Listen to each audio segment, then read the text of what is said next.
I'm at 6 characters. If you have any suggestions, feel free to post them. We have 3 characters to name. We have the lady, we have the boy here, and the sprite. Sprite is basically caring for most of the boss fights.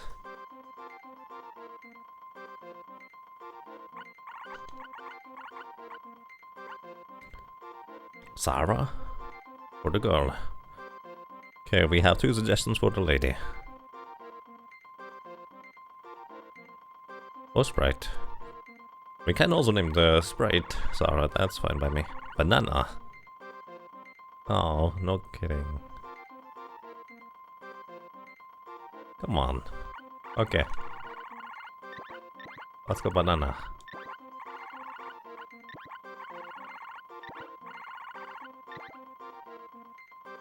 Yo, banana. Banana the hero. So, we have Zulu or Zara for the lady, or the sprite. I guess considering that a bunch of viewers are usually from the US and the sprite is male in the US, it would make more sense to name the lady Zara and the sprite Zulu.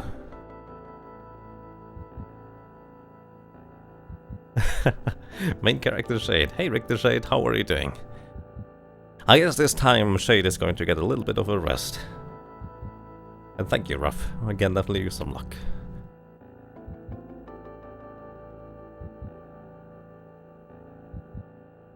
I'm curious where I'm going to be failing today.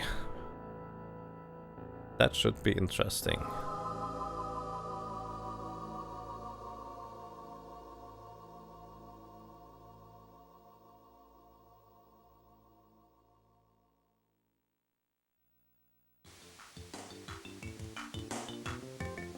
Banana, hey guys, wait up! Ah. Oh wow.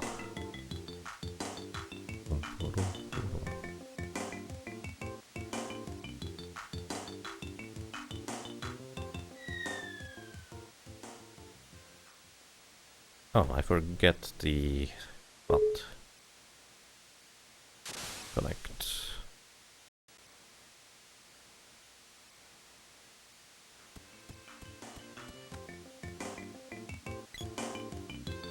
Banana, banana!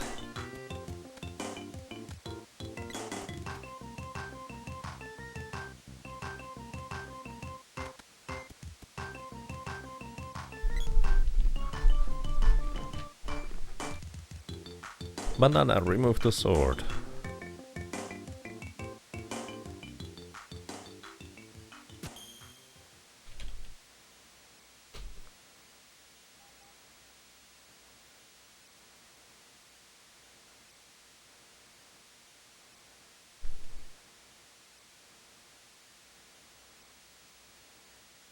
Alrighty, so we have... well, we have 3 names total.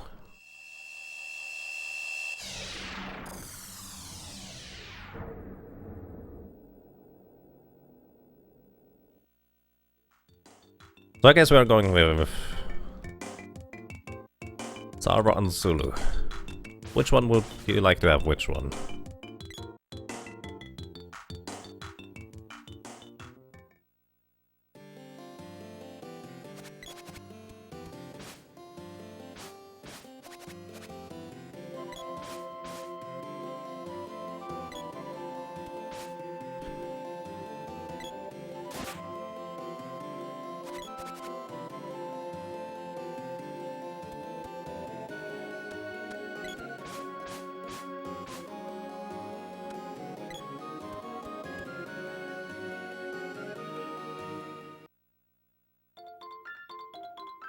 Sarah is your daughter. Sarah or Sarah in this case?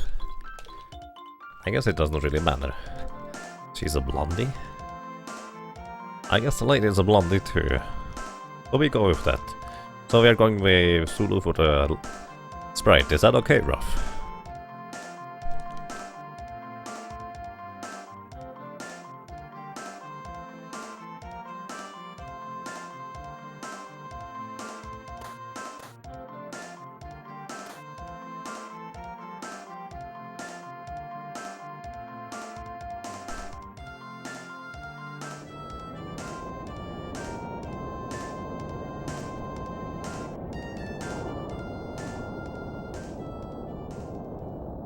That's great. Alright.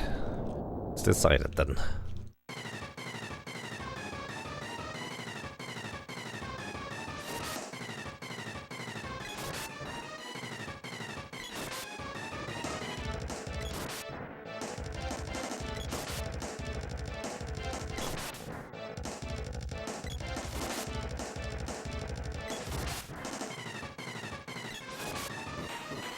That was a pretty decent fight. No critical hits, but overall as smooth as it gets.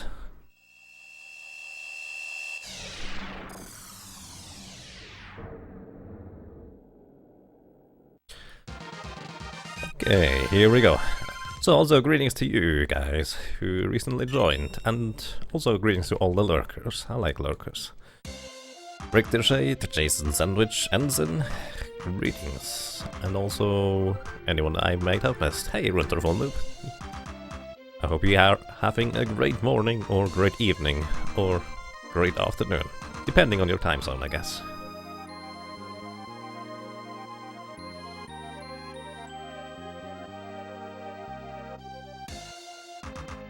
All the greetings to you, the reals also.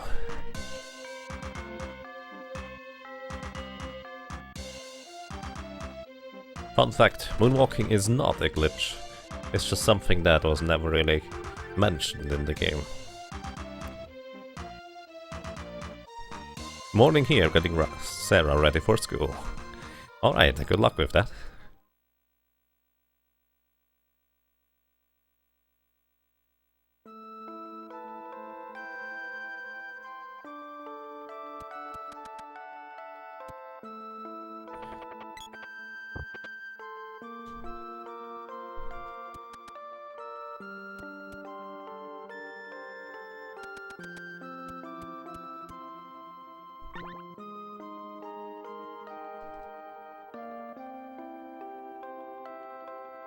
You are hereby banished from the village. Get out of here.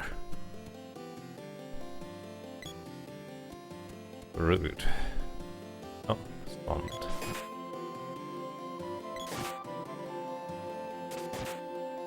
Please. Low damage roll galore. Oh well, that's okay.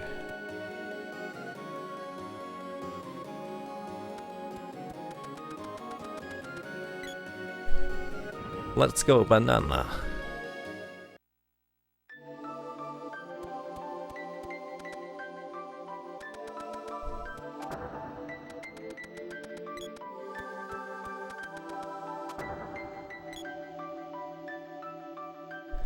Hey, greetings Toxile, how are you doing? And greetings to you, Romspatte. Right in time for the run. That sounds about right.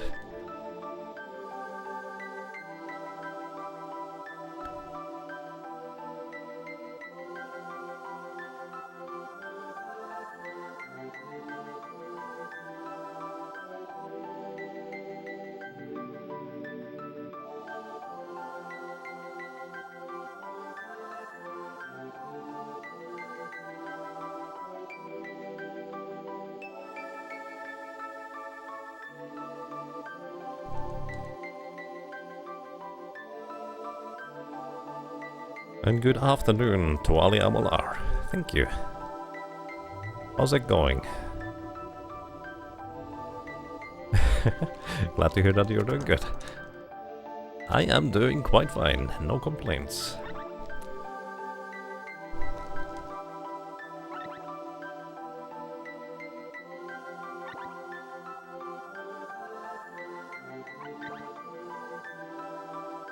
And also greetings to you, Dave the Fade. How is your afternoon or morning?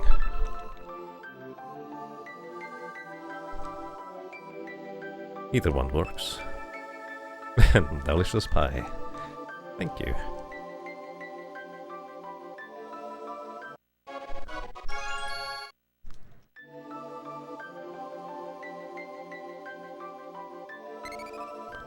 Save the game. Goodbye, Shade. Until next time. Nighttime. Oh, good night then, I guess.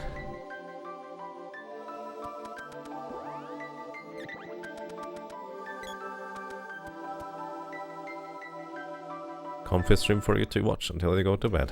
Alright. Glad I can be of service.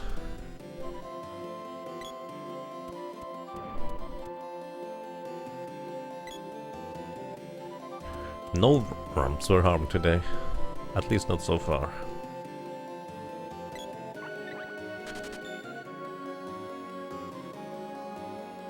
Hide the pies. I think hide the pie without an S should work, in theory.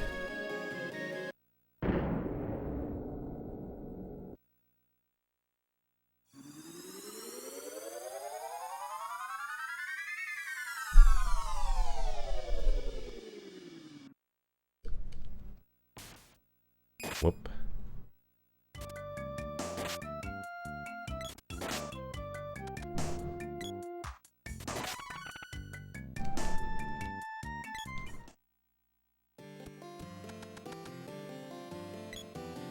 Okay, that was one kill with the spear. Now I need to start counting.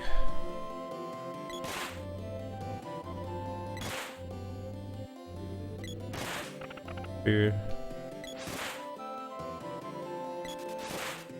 Oh. 3. 4.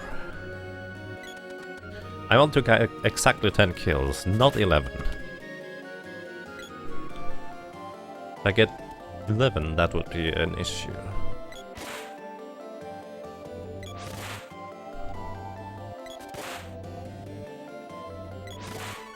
Five and 6.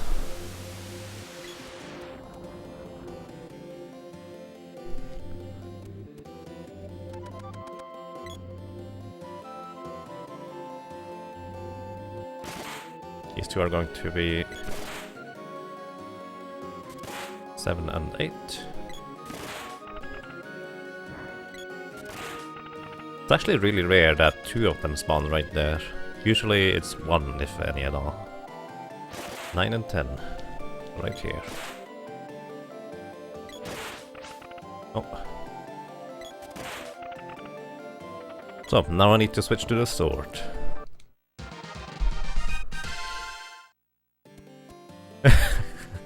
Yeah. There are my legs as pies. Don't hide them. That's mean. So I hit once with the spear, because that does 22 damage as in one more, which is actually significant. Sometimes. Depending on whether I get no damage rolls at all. So that's 4 kills total with the sword. I actually want to get at least 11 kills with the sword. In this case, it is 11 plus 1. 5 and 6.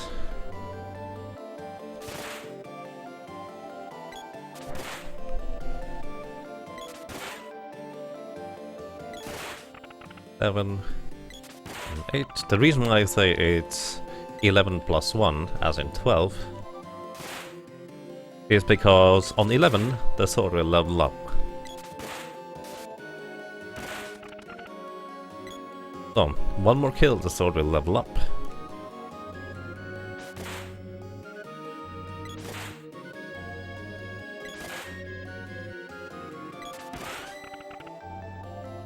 And then with this one here, I will have enough money to buy all the items I want in the Dwarven village. Or more specifically, I have the basic amount of money I want to buy some of the items I want. Technically I would want to have a lot more money, but this is glitchless, so can't really do the money or use the money glitch, and the enemies don't drop as much gold.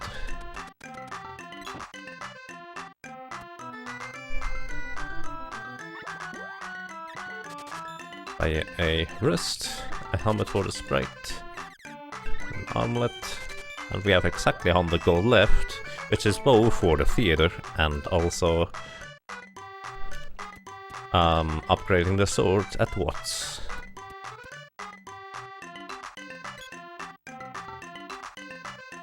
Such fond memories of this game. Is there anything like this available on plain PC release in the last few years? I don't think so. There is an iOS release, but the issue with the iOS release, from what I've heard, is that it has questionable controls unless you have a compatible controller.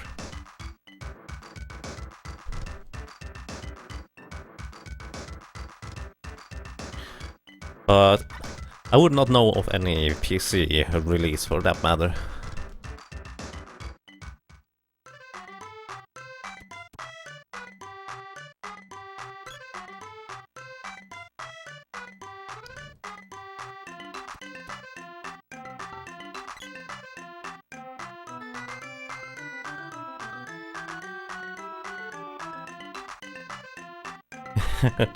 Thank you, I appreciate that. Glad I can entertain you. So, and usually the question comes up, why do you want to get 10 kills on the spear instead of 11 that would level up the spear? The reason is, if I get 10 kills on the spear, I get 90% of the level, as in, I have 90 points, so to speak. There is a hidden mechanic on the last encounter with the mana sword where if I get weapon experience on the secondary weapon outside of the sword, I will gain additional damage on the mana sword itself for the final fight.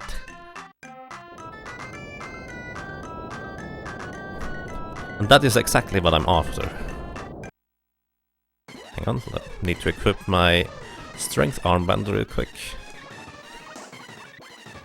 Set the action to over there, and there we go. So, the issue or the thing with the mana sword is your secondary experience on your weapons is actually quite important for the purpose of dealing a lot of damage to the mana beast quickly, as in defeating it quickly in a speedrun setting. So what we are doing is we are leveling up all the other weapons almost to a level, but not quite. The reason is, as I said, with 10 kills, the spear now has 90 points of strength, so to speak, for the mana sword. If I level up the spear to level 1, it would only give me 12.5 points instead, which is significantly less than 90. We needed a total of 450 points in order to deal maximum damage to the mana beast in the end. So, leveling pretty much all the secondary weapons up to almost 1 will easily give us those 450 points. But if I accidentally level up my weapon to, well, the next level, that would be less than ideal. Good night, Tropicalia.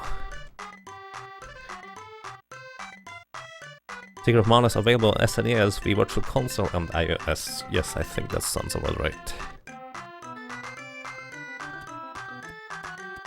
Is that how it works? Yes, that is how it works. Normally in casual playthroughs you have leveled up your other weapons a good chunk already, and you will deal pretty much maximum damage most of the time. What did we say? This was Zulu.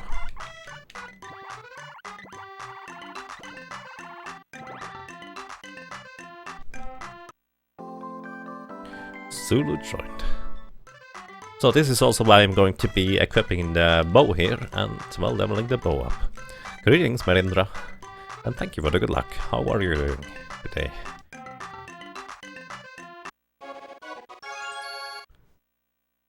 I assume in casuals based on the level 8.99 or whatever you get it to. Yes, pretty much.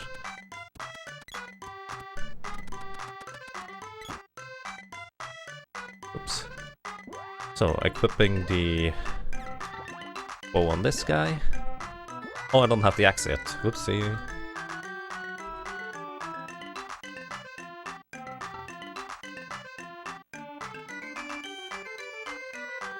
So that is kind of a hidden mechanic that we did not really recognize before, so to speak. HHS from the TAS videos forums, TAS stands for Tool Assisted Speedruns. He more or less decompiled the game and figured out all those extremely specific and obscure obscure mechanics for this game here. So equipping the sprite, so he has basic equipment, and also giving him the sword for now. There we go.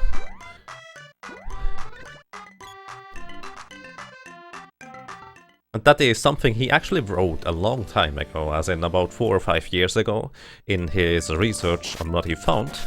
But we didn't immediately recognize what he was saying with, hey, you guys can gain additional weapon experience if you or deal additional damage with the mana sword. And also on the other hand, by the way, that's 2 kills with the bow. Once again, I want to have only 10 kills with the bow. Additionally, it didn't matter for the other categories, since we dealt maximum damage anyways.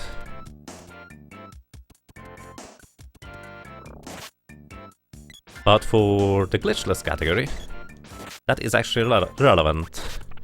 That's 5 kills, I believe. 5.5. This is only half kill with the flowers because they are too low level compared to the boy, so he only gains half the weapon experience. This is... what was it? Oh dear. I think it's 6.5 now. I'm terrible at counting, by the way, in case you couldn't tell. 7.5. I hope it's 7.5. As long as I don't overlevel it, it's fine.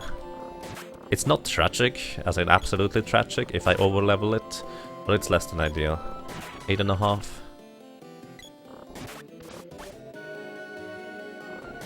Mm, 9.5. So, since this is a marathon type run, as in a no reset run, I am going to save here before I encounter the wolves.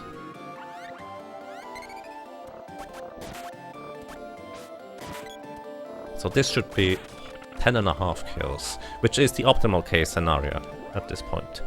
I'm equipping the axe and then I encounter the werewolves. Wish me luck. Because the werewolves are actually really brutal, as in... okay, I might have them here if I don't mess up.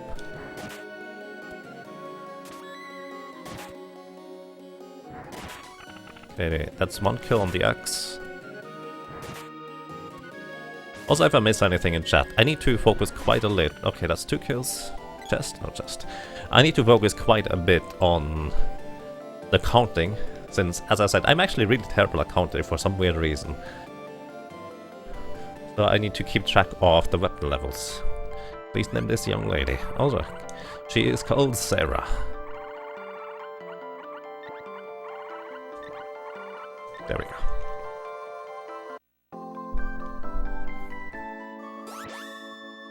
The rabbi cuddles up to the girl. Aw, how fitting. So I'm going to equip her with a spear, so she has a little bit longer range. That should be half a kill with the axe. That's 2.5 kills. Oh, well, that's 3 kills now. 3.5. Oh, that should kill it. Didn't kill it.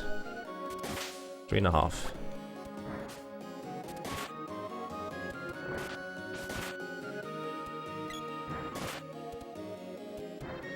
4.5.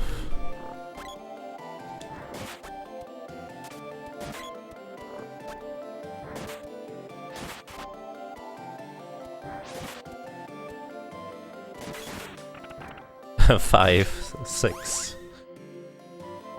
I cannot mess that up.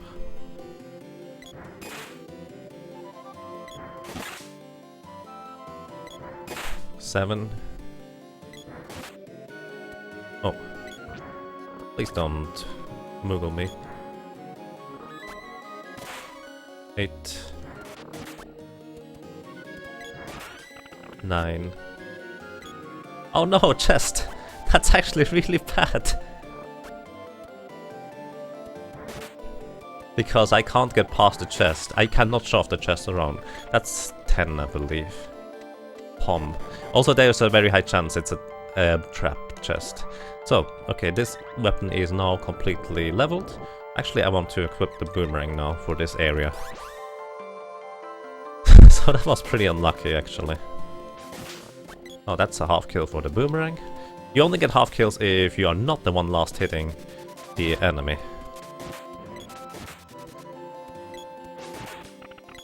Okay, that's two. That's one kill for the boomerang. That's 1.5. 2.5.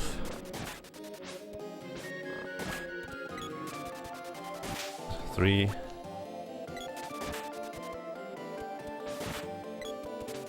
4.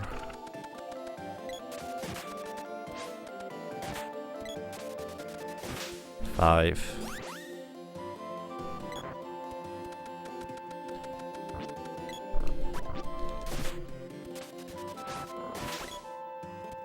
That's 5.5 because the last thing went to the lady.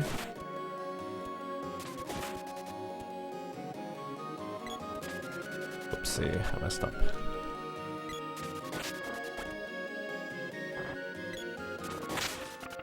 Six and a half. 7.5.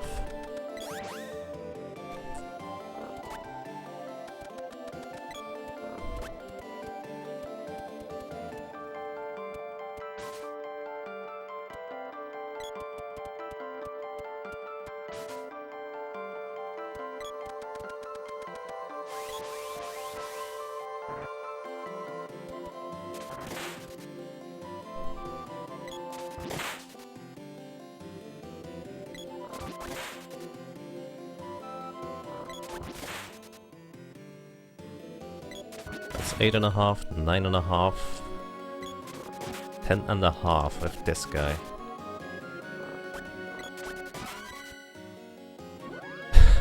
I'm always scared when that weapon up text pops up, because the spear reaches level 1 of another character, which would be a bad thing if it was on the boy, as mentioned before.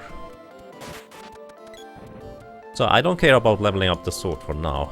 I will level it up later.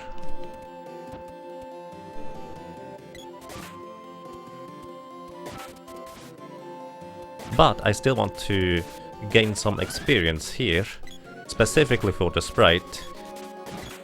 So I'm killing those chairs. Those chairs have actually really good experience gains, so to speak. Oh, that's really bad. Don't kill the boy! I need him! Oh my god. I'm going to reset this room. That's not how this is supposed to go. So this is going to be really, really dangerous. The boy is dead. Alright. Even more dangerous now.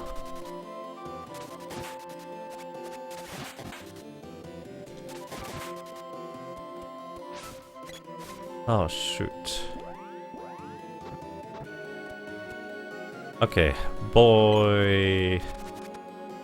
Ooh, the sprite is the hero.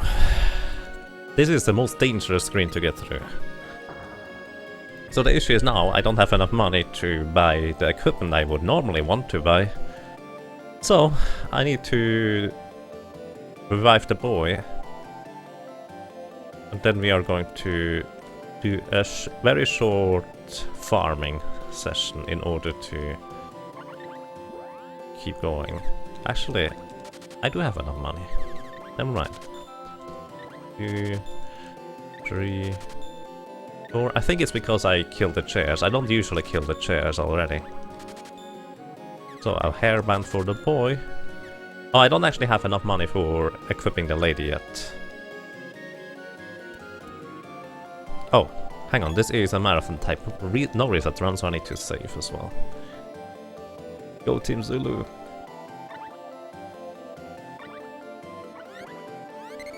Reset the rune? I thought this was a no reset speedrun. Well, yes. Resetting rune still counts though. That does not go under the reset I was implying. Banana. Let's revive the banana.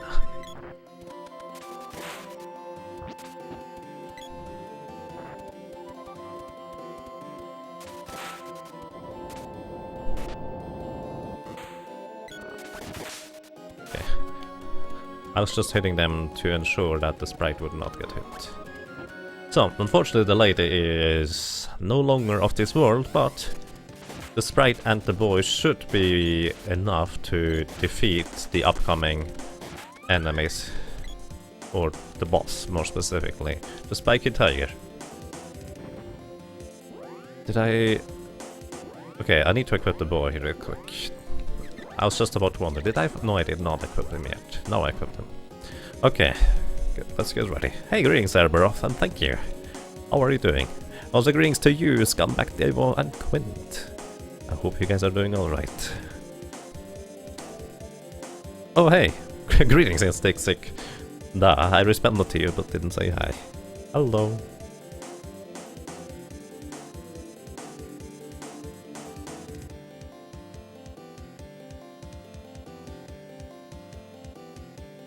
Isn't it nosy? You're doing great. Nice, glad to hear that.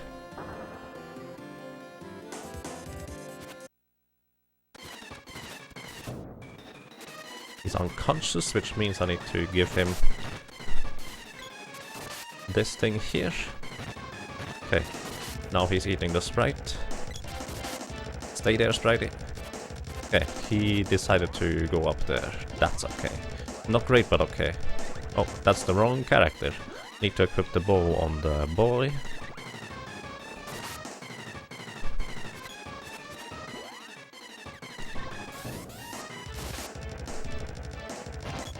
Nice, alright. He's eating the sprite, that's perfect. That's exactly what we want.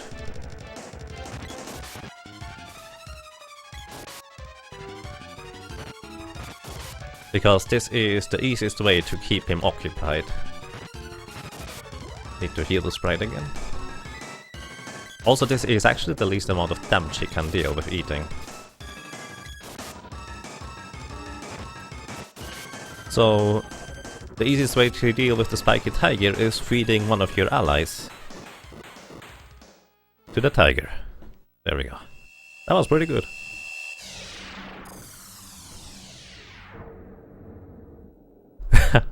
Howdy, Instinct Sick. And thank you for the good luck.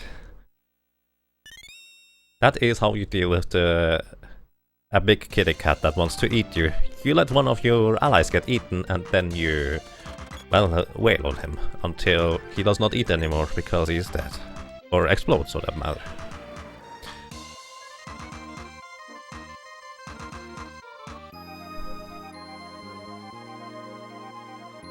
So, okay, here is where I'm going to get the whip and level up the whip. I need 4 kills before I leave Eleni's forest on the whip. Also, I pick out the 50 gold here. 50 gold is not irrelevant for this run, but it's not a whole lot. But the main reason why you pick up the 50 gold chest here is because otherwise Eleni will not teleport you outside. As in, that's just how it works, I guess. So, I equipped the whip on the boy. Same deal with as with the other weapons. I want to level it up to almost 1 level, but not quite. And I will kill 2 times 3 fish, which is 6. So I need at least... Or, the optimal case scenario is 4.5 kills when I arrive. Oh, I messed that up. When I arrive at the designated place, so to speak. So, you equip the axe. So that's 1 kill. So the lady already has the axe now. This is basically the weapon she's going to have for most of the run. That's 2 kills.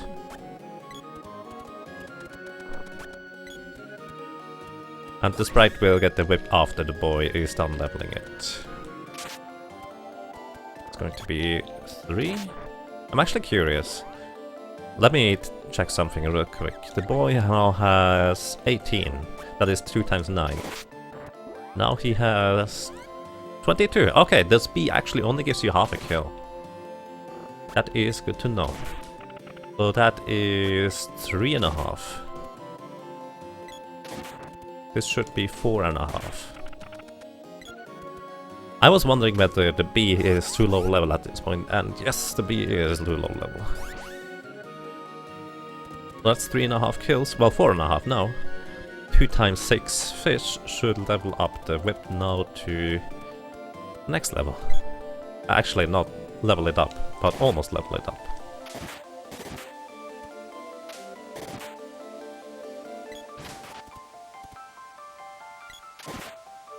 Alrighty. This is the easiest way to deal with the fish, by the way, in my opinion anyways. So, by the way, this is both to level up the whip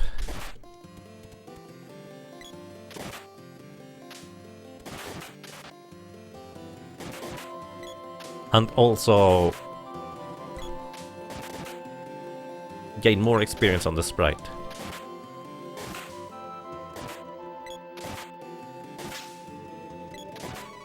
Alrighty. Going to exchange the weapon. And here we go. So the sprite is now on 92 HP, which I think means he has 10 MP, as in 10 magic points. And I want to have 10 magic points on the sprite for the next section. And the fish are the best experience for, well, this point in the game really. So just leveling the whip here, which both gives full weapon experience and also experience overall, is probably the best case scenario.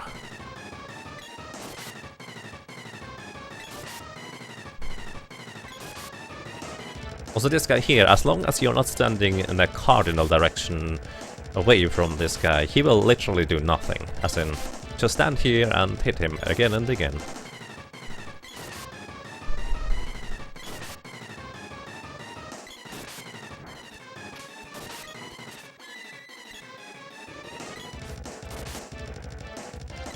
When he is casting something, I can stack a little bit of damage on him.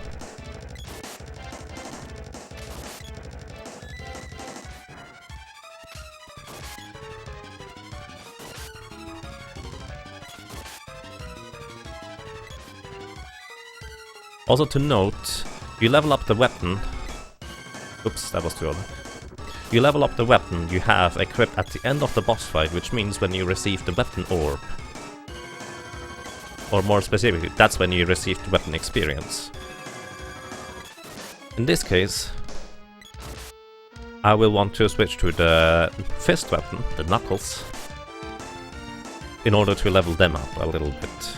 This was going to be the first Mal kill for the knuckles, even though I technically killed him with the sword. Alrighty, this is it.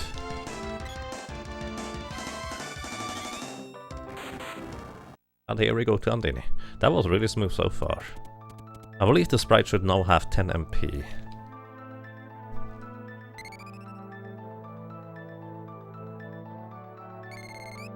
So, once you receive magic from Andini, the sprite can now level up magic as soon as he, well, casts some spells. Technically the lady can also level up magic, but hers is kind of secondary.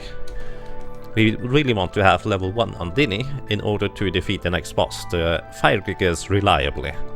I can defeat him with just physical attacks, but that would on one hand take a really long time, and on the other hand it's kind of unsafe too. Gained Andini's power. No one can stop you now. Sweet. So, leaving the cave with the magic rope, going outside here, and now, even though those fish are, let's say, strong against the water element, I'm just going to cast Andini spells, and at the end of a Andini spell I'm going to hit them with an additional melee attack. This will guarantee that the boy will receive the experience from the fish for the fist weapon, and also pretty much kill them, most of the time anyways. You can actually not stack physical damage if they are in their badly hurt animation, as in, if they are... Different enemies can have different behaviors in terms of how you, or whether you can stack damage on them. For example, rabbits, you can always stack damage onto the rabbits if you just hit them. Also this is for kills for the fist weapon. This is 4.5 now. And with this guy here, 5. So the rabbits, you can always stack damage on them as much as you want, as long as you just keep hitting him. Well, he is both in his hurt or badly hurt animation. The badly hurt animation occurs when you deal more than 25% of the enemy's health in damage with one swing, or one damage number, so to speak. For the fish, it is only the lightly hurt animation can be stacked damage on, but they never get into their badly hurt animation if you just keep chaining spells onto them. So this is 5.5.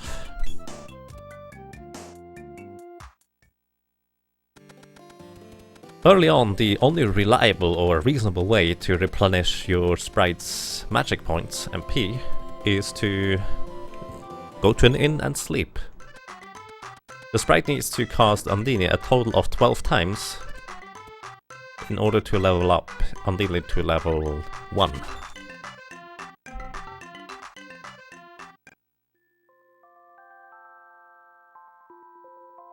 So I already casted Undine 5 times. If I didn't have the sprite at the appropriate level, he could only cast it 4. And 5 spellcast plus 5 makes it so he only needs to cast 2 more until he levels up Undine. And he also has a total of 5 spellcasts in the first place, which is plenty in order to defeat the fire gigas. So this is 5.5 kills on the first weapon. Here I wait until they split into 3, because they call allies.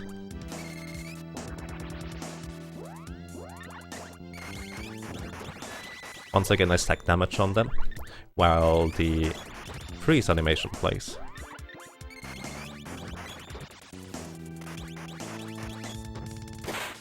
Okay, this guy should also die. Alrighty. I still need plenty of gold and experience along the way, and this is the easiest way to get it.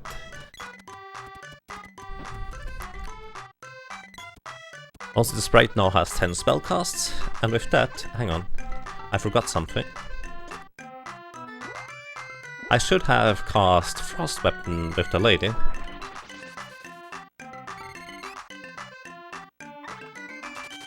Before I get going here. Frost weapons will allow me to get more easily past the enemies. So this is now, it should be 9.5 kills on the fist weapon for the boy. Which is fine. I don't need much more. In fact, I almost capped out on the potential maximum damage of the mana sword. Hey Corona Cat, and thank you. How are you doing?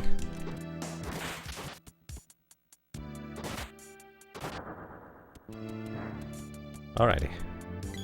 So I use frost weapons, even though you can't see the weapon enchant right now, it's still applied.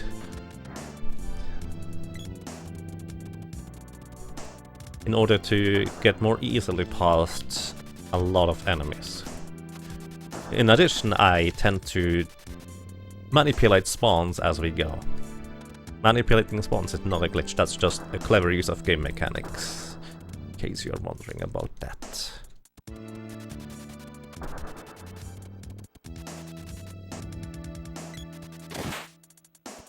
Alright, I let 3 enemies spawn here. Unfortunately they hit me still, but it's okay. Let 3 enemies spawn there. That means there's going to be no enemy spawn on the left side of the area, which is pretty handy. I want to hit this guy just to make sure we are not going to get in trouble.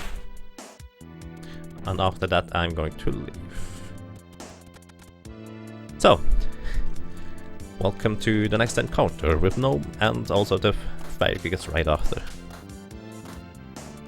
How are you doing, Corona Cat? Good afternoon. So, once again, just chain casting spells. And also stacking damage. On top of it, 2 spells cast. Right levels up his spell. And this should be plenty of damage. Oh, he has 2 HP left. He no longer has 2 HP left. That was interesting. He has exactly 850 HP.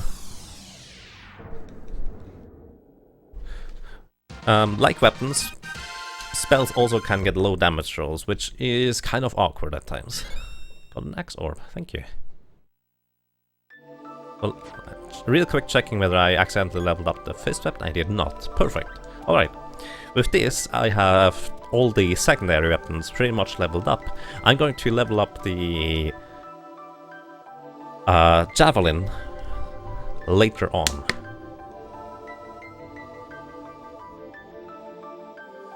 Also, I'm pretty sure I actually don't need to level up the javelin anymore. I should have enough points, so I will always deal the maximum amount of damage to the mana beast. To the mana seed, let's go. That was actually a really smooth 5 gear segment for the most part. Could still be better, but for the most part pretty good.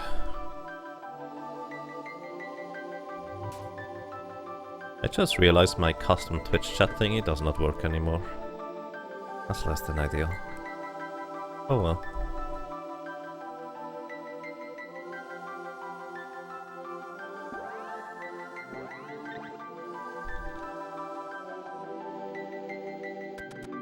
Does that mean a regular attack deals 999 damage? Yes. Well, more specifically, come on, Sprite, don't do that. More specifically, a regular attack with a critical hit buff from the lady. Lunar Magic will allow the lady to guarantee a critical hit on the boy's next weapon swings. And so with a critical hit guaranteed, I will deal 999 damage. Hey, greetings Nacho Jacobu. Jacobu, how are you doing? And thank you for the good luck on not using glitches. Once again, the best way to replenish MP is just to go and sleep. Also, you cannot use a magic rope to get out of here, since it will actually transport you to the entrance of the fire at the Earth Palace. You always moon muscle to get free crits. Yes, exactly. That spell is specifically called Lunar Energy in English. And that is what I'm going to use. Get frosted. Wow. Okay. I did not expect that flower in the way. There are actually 2 possible flower spawns on the right side there. Usually you don't encounter any. Sure, let's just use Crow strategy in that case. Whoops, I forgot something. I need to level up Gnome here.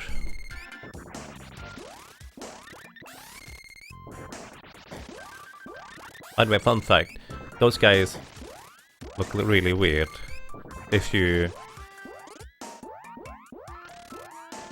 cast certain spells on them.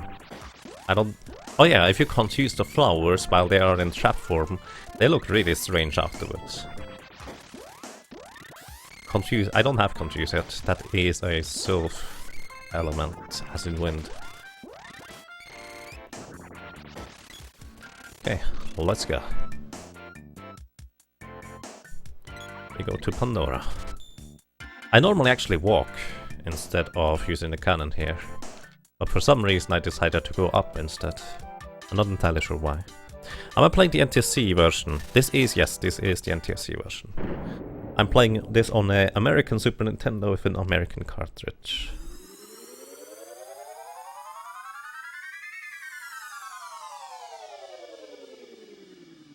Yeah, PAL has literally 5/6 of the speed, since it only runs at 50 frames per second compared to the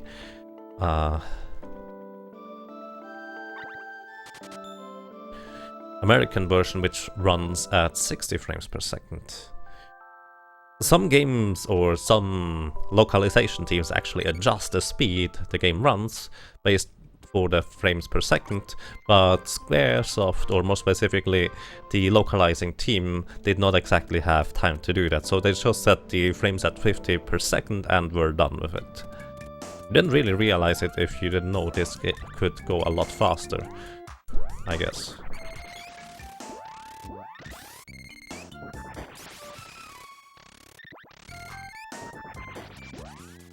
Also, I cast 20 spells here on the sprite.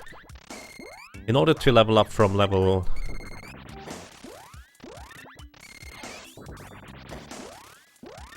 2 to level 3 with a spell,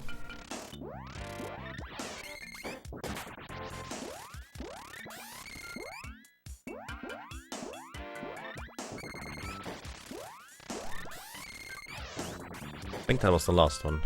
No, he still has one more spell cast left. The lady has no spell cast left, that's okay. Also level up the lady's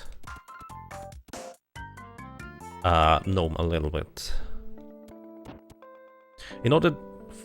No, let me backtrack a little bit.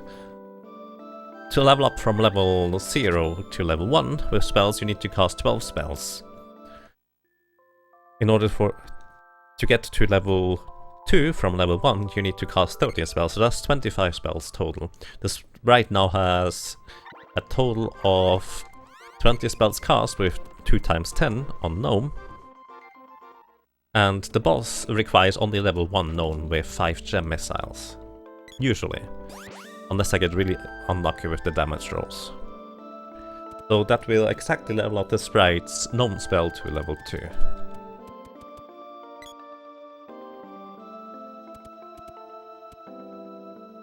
Sort of like Super Metroid, exactly.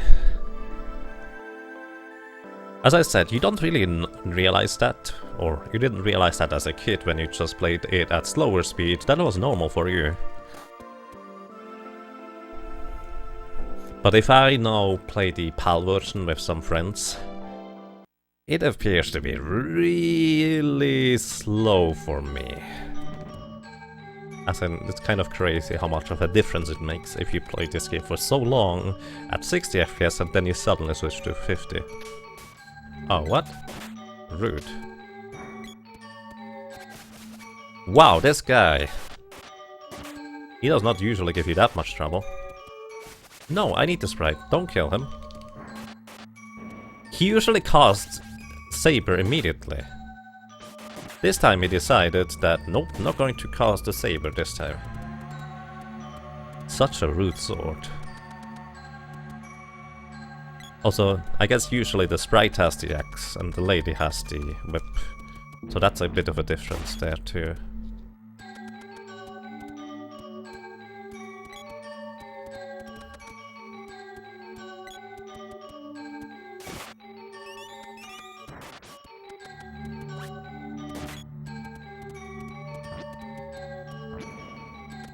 Alright, that was a bit awkward to run through this area, but it still works out fine.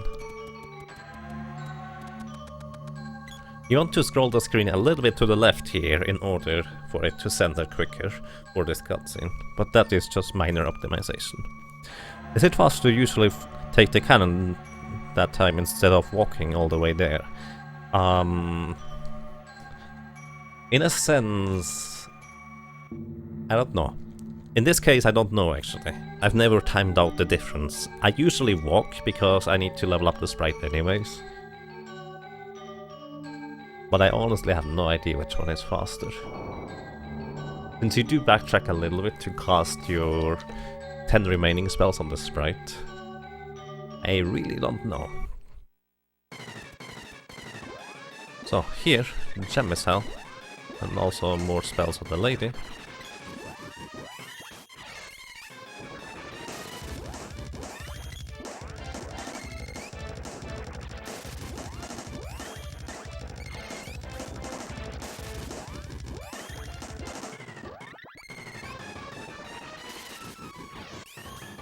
So, hopefully this will kill it. Alright.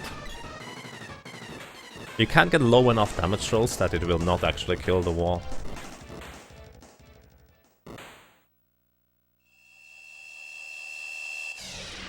So the thing is, if you don't need to level up anything, technically speaking, it's faster to walk. But unless you're playing with 2 other players, as in 3 people total, the AI will get stuck in enough places that it's fast to take the cannon travel anyways from the Gaia's Navel to Pandora. The other way around, here from Pandora now to Gaia's Navel, is usually faster to walk. As in you have about 20 seconds leeway that it's faster to walk instead of taking the cannon travel back to Gaia's Navel. But the previous one, you only have 5 seconds leeway, and you lose usually a lot more than 5 seconds along the way to try to get past all the enemies and all the weird areas.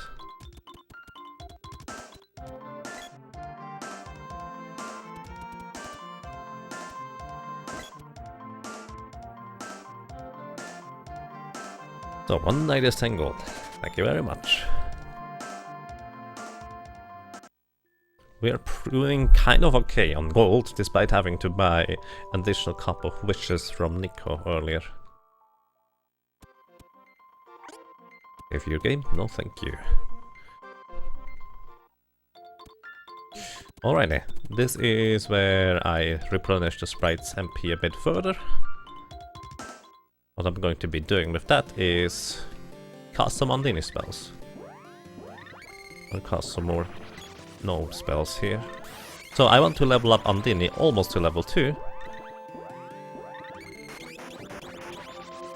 With the sprite, in order for it to deal a good chunk of damage.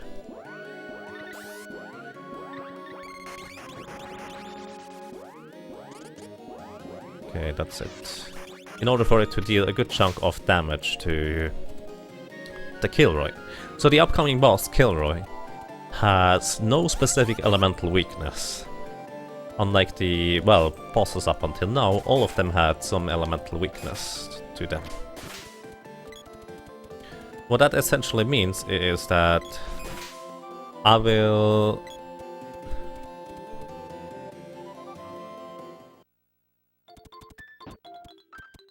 have to use a suboptimal element, and also he has a good portion of magic defense, which means I will need to buy some pheromone nuts to replenish some magic in the middle of combat. And the only way to get pheromone nuts right now is to buy them from Nico here.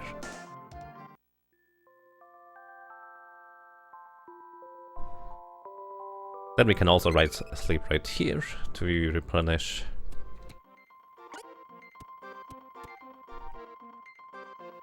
RMP again and cast another set of Undine spells before we enter the Kilroy fight. Oh, I usually expect there a flower, but if you go like that, there is not usually a flower there. So, yeah.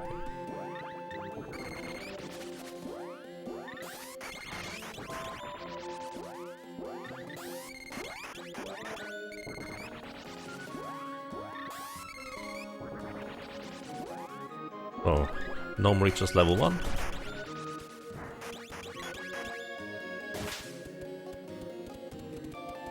And there we go. Going to cast Stone Saber on everybody.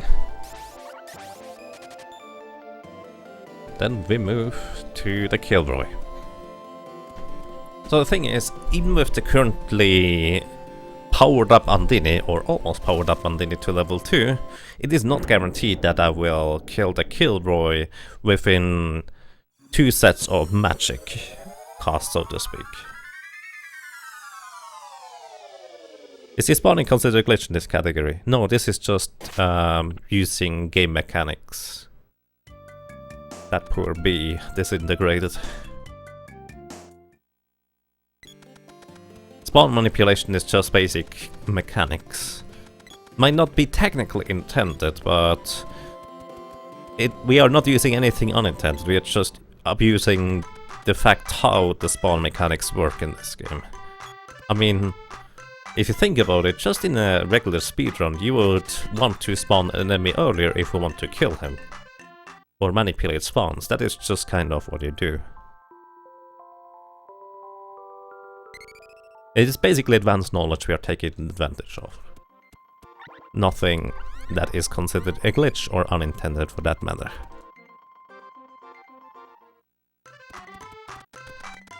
technically speaking, it's not really a glitch to walk around the cutscene trigger, as in you're just walking. And they didn't extend the cutscene triggers all the way, for example. However, we still don't do that, since for the most part this is a spirit of the game type of category, and we tried to play the game as it was probably intended, which is also why we have the glitchless in quotes. No one can really tell what was exactly intended and what is not intended. Is chain casting intended, as in circumventing the animation time from the sprite? I don't know, but most people that I know used that when they were kids anyways, just opening the menu for secondary characters. And that's what I'm doing here.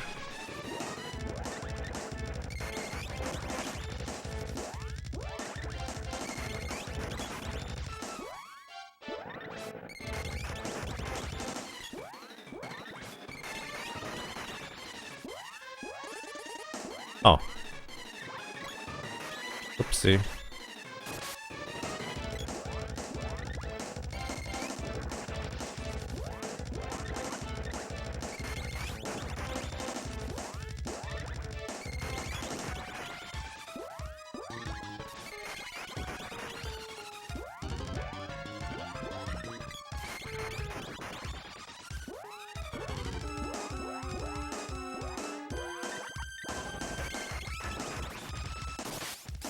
Okay.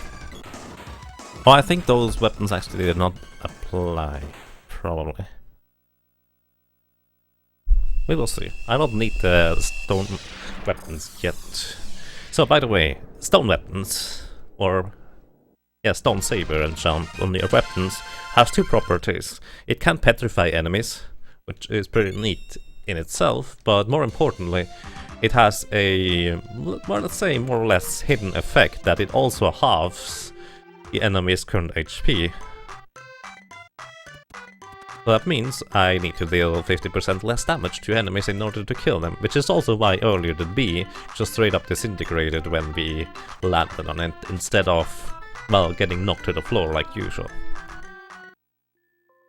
It was petrified, and the petrification applies the minus 50% HP debuff before it deals the damage. So 50% HP and the damage additional was just enough to kill the bee earlier.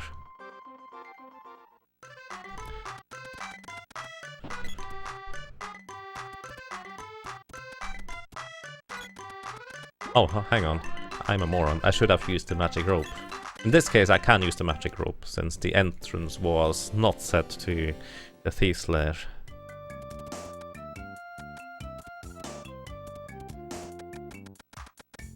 Also, another thing you might want to consider is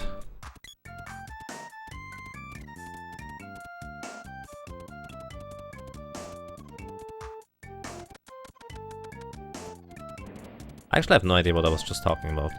I wanted to say something, but it just slipped my mind.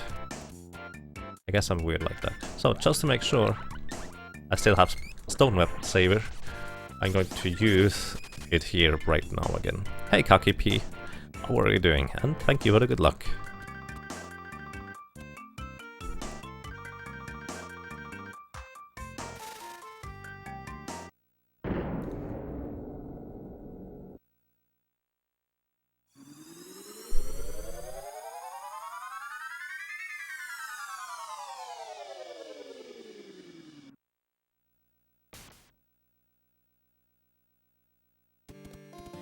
So, Stone Saber is useful to make quick work of those fish enemies.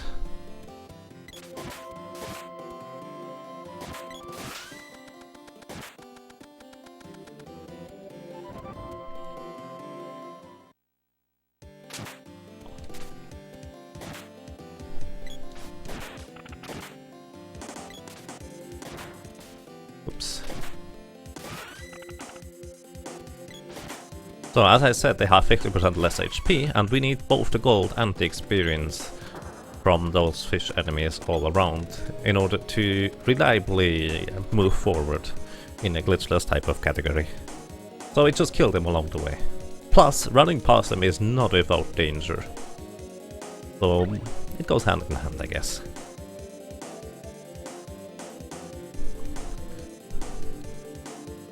I believe the lady has now 2 spell casts on Gnome.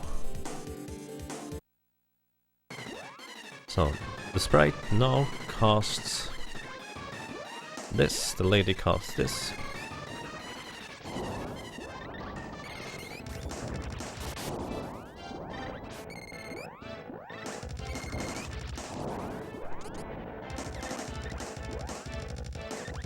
And this is the sprite.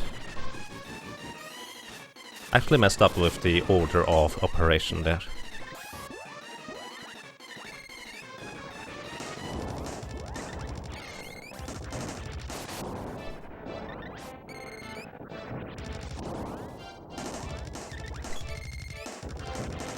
Alrighty, this should kill him.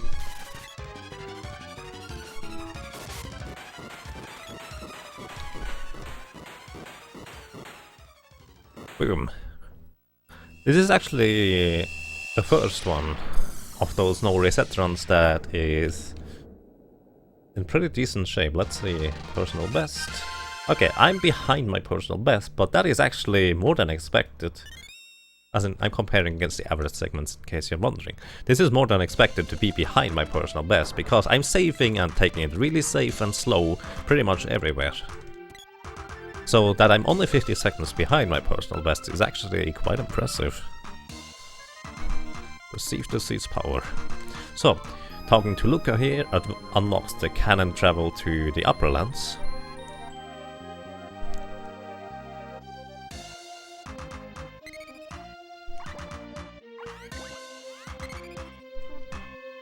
And also heals me if I talk to her again. That includes the magic that gets healed. So here's a fun fact. Oh yeah, now I know what I wanted to talk about earlier. Here's a fun fact about weapon enchants. The stone saber petrifies enemies. However, it actually does not deal earth type damage. It still deals neutral type damage. This is because for some reason there is a flag set in the code that makes it, well, not deal earth type damage. I'm not entirely sure why that is, but just for some reason they decided to not enchant or not apply the elemental, well, the element to the specific weapon enchants. And that's kind of how it works out.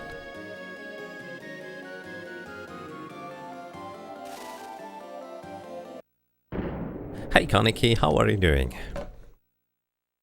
Good evening. Magoo.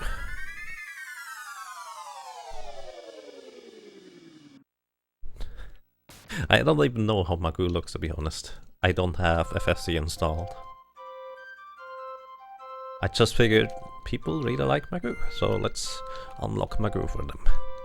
By the way, if there are any other emotes you would like to have from FFC, feel free to tell me about them. I don't mind them. I'm just not too much of a emote user, so to speak. So I don't mind them too much. That's for all the elements? Yes indeed, this is for all the elements. None of the elemental saber actually applies to specific elements. Which is interesting if you think about it, because for specifically the, what's it called?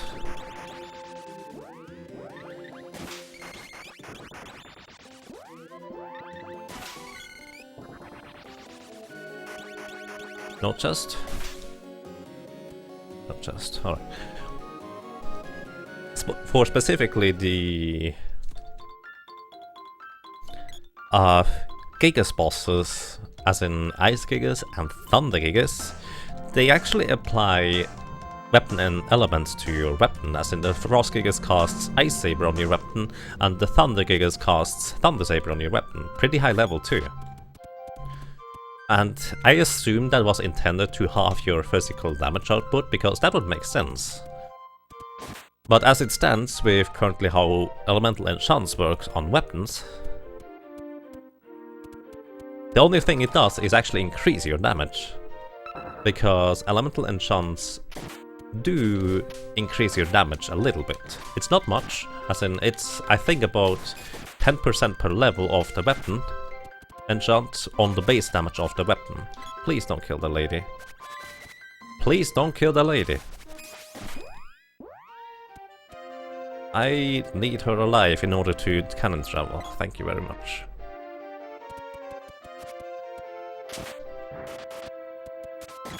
That was really close.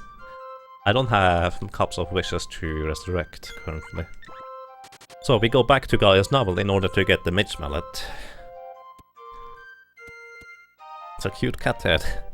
Yeah, I know it's a cat head, but I don't remember how it looks. FFC Magoo. Let's see. How does it look?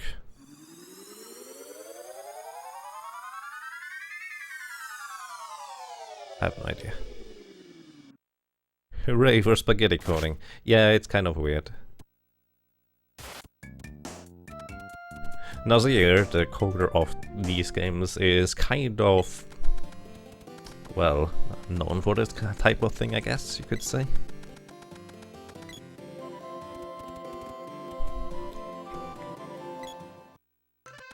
So, okay, also, basically I want to get the Midge Mallet, because the Midge Mallet allows me to pick me one of my characters, more specifically the sprite and or the girl.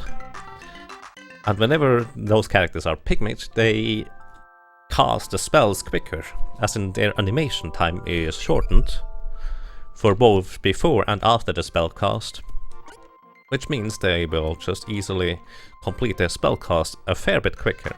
So that makes it on one hand faster to defeat some bosses, on the other hand also safer to defeat bosses since you can more easily chain spells and also cast them quicker.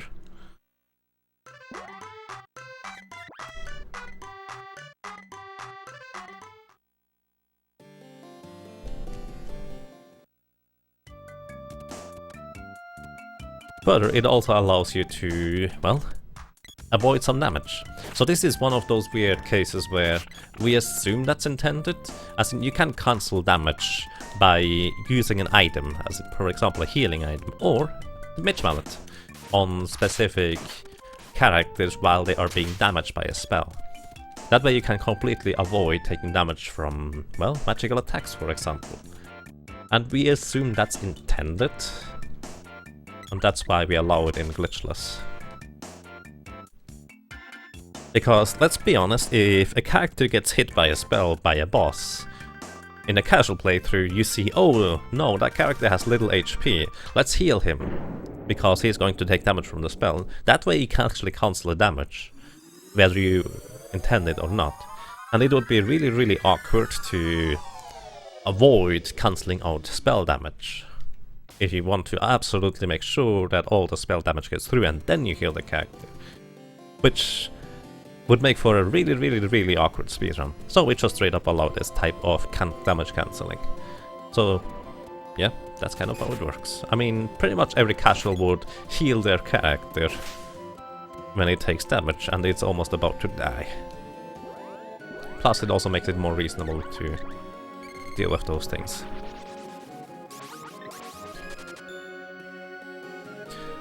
Greetings, Grado, how are you doing? Pygmy doesn't reduce spell damage. No, it does not. Only physical damage is increased on the Pygmy character and reduced dealing with the Pygmy character. Not only Square. Some LCS games are notorious for their weird coding, like Lufia 2. Oh yeah, that's another one. That's true.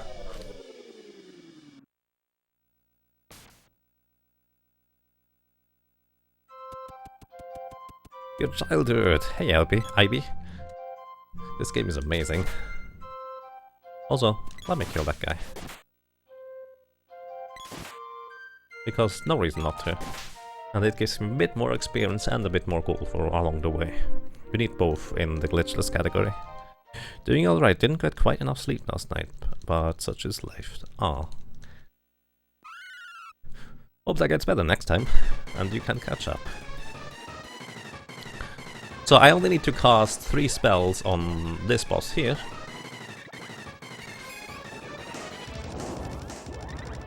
Which is actually not worth to use Midge Mallet on, I don't think. I'm not even entirely sure about that, to be honest. But either way, Spring Beak dies quickly. Oh, by the way, if I didn't go and get the Midge Mallet, I could not replenish the magic easily, as in I would have had to buy another Fairy Walnut at Nikos for 1000 gold, which is really expensive. So, the sprite has 129 HP, which also subsequently means I know he is at level 13, which gives him 12 MP, as in 12 magic points, which is perfect, because the spell we are going to get here is Sylph. Sylph's strongest spell costs 4 MP per spell cast. 3 times 4 is exactly 12.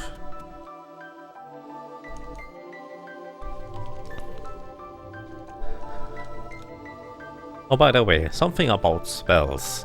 Each school of spells for the sprite has the most powerful spell, so to speak. As in, for Undine it is Freeze, for Gnome it is Earthslide, for Sylph it is Thunderbolt, etc. For Salamander it's Exploder, for Shade it is the really long animation, I don't know what it is called. Either way, each one of those has the strongest spell damage by a fair margin. And usually you want to take advantage of that. However, sometimes it's not worth casting the strongest spell because it costs so much MP. For Undine, it is actually the most efficient, strongest spell, as in all the strongest spells have the exact same level of power. So if you don't have any specific advantage, elemental speaking, it is technically the most efficient to use Undine to, well, defeat those enemies along the way. Oh, whoops, that was not clever. Because confused enemies actually walk the wrong way. Here I'm casting a few Sylph spells. One more.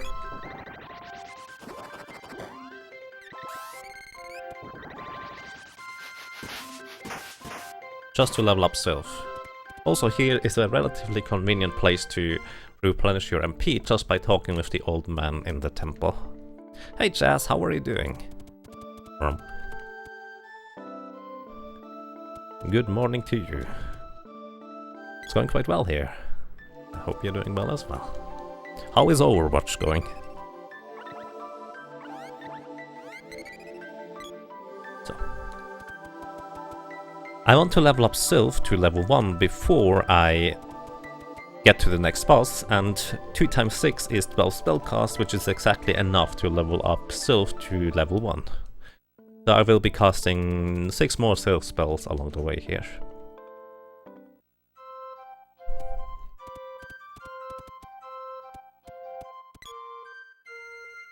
Overwatch is fun, still bad at it. Well, I would kind of expect that, unless you played the beta for a long time, I imagine. But yeah, that sounds good.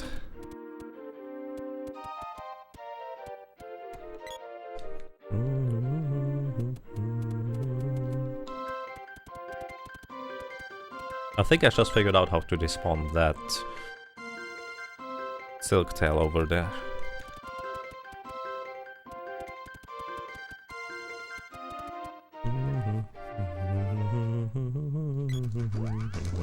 Oh, too early.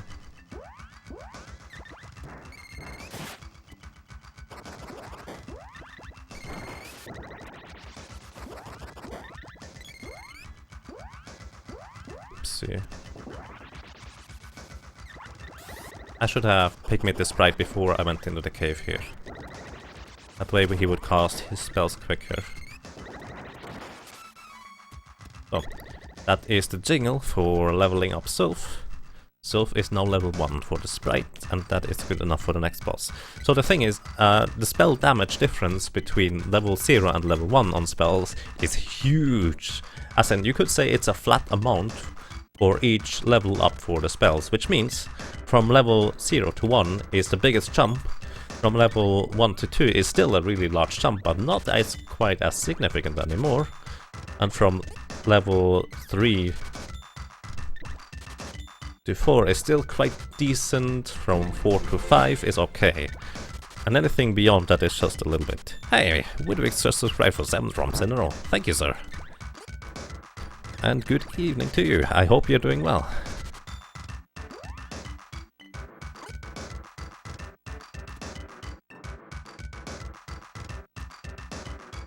And greetings to you, Jumbucko. I hope you're doing well as well. So, sleeping again to replenish MP. When did I get sub? I actually had sub since quite a while. About 7 months. What is Ryo's Twitch? Ryo Quetzalcoatl with an OTL at the end. Not Coatl, like you would normally write it.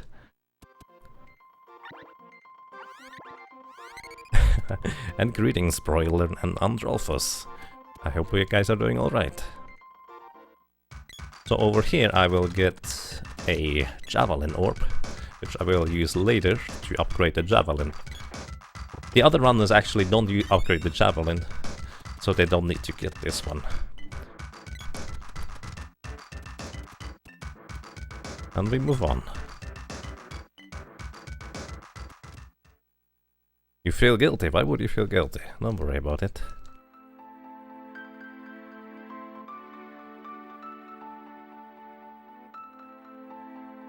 Oh, thank you, Credo. That's exactly how you write that. Isn't it? Oh, it's without a T set.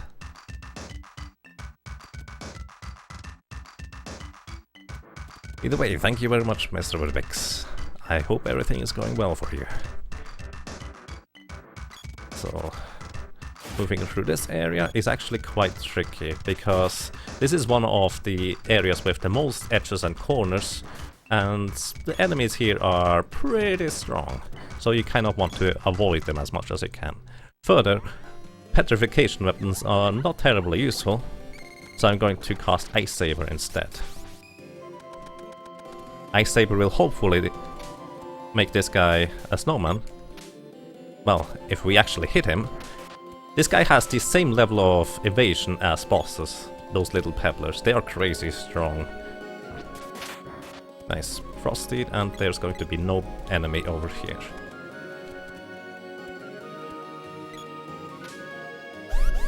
It's pretty good. Sweet. Glad to hear that. Yeah, there we go.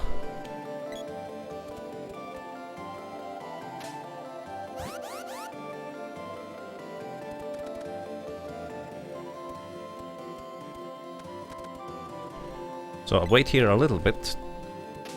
If you wait just a little bit for those guys to spawn, then they move. Because you are not on screen yet, so they can't cast a spell. Otherwise, usually their first action they take is casting silence on you, which is kind of unhealthy, as you might be able to imagine. So here, we cast this. The lady is going to cast heal. Because those enemies deal a good chunk of damage. Oh, I'm not supposed to move during the text box in glitchless, since technically speaking this is event dezoning, which is what we ban during it. So here's the thing, if I'm using accidentally a minor glitch, we are just making sure that I stay here for a little while to make up for walking during the text box in order to not take advantage of the time gained. It's a little bit arbitrary, but in this game it's so difficult to completely avoid all the glitches. So we just give it a little bit of leeway. So, the sprite can only cast 2 spells at a time, or 3 in this case once he has full MP.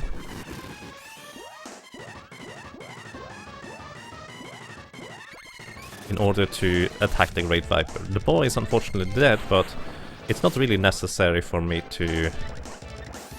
Oh shoot, that's bad. Accidentally gave the boy the fairy walnut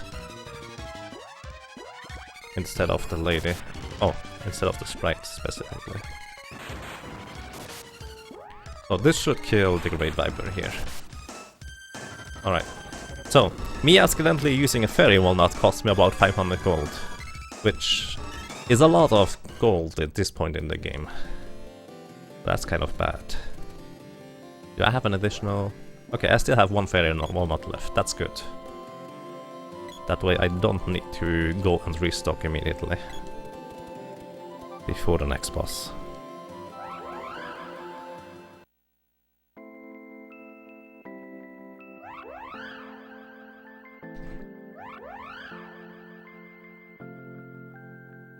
Doing good, just waiting for moving company to get here and drop me off my stuff. Oh, neat.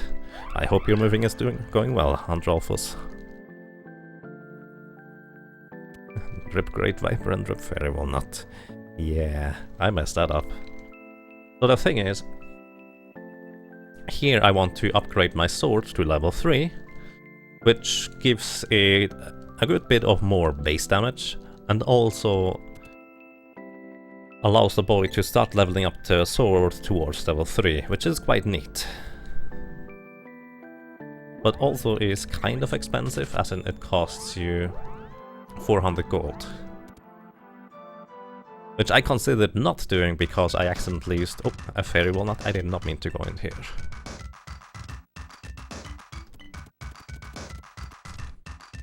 But it should still work out alright.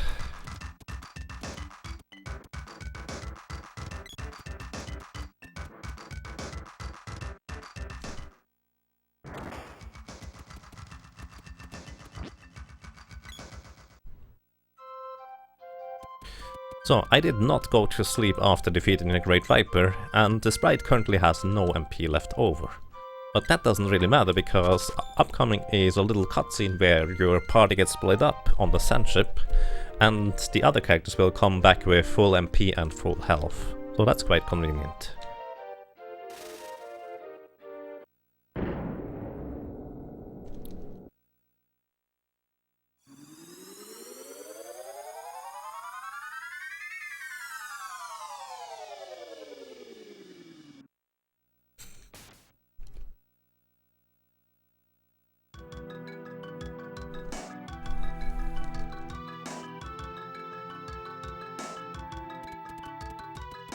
And through the desert there are many different ways. The baseline idea is that one left, one down, and one right will get you there. It doesn't matter in which order you go those paths. You can also go up instead of down. But this is the quickest way we found to go, in order to reach this little cutscene, and then get to the sand ship in the next screen.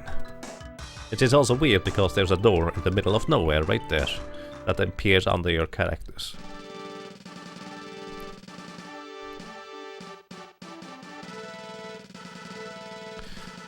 Here the party gets split up, and that also saves me a little bit of time not sleeping and also a little bit of gold.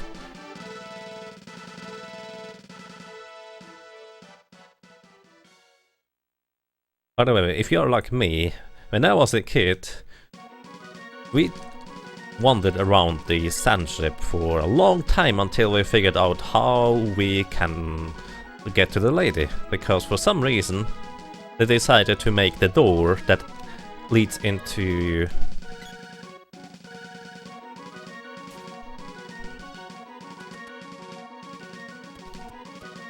the sand ship's second portion.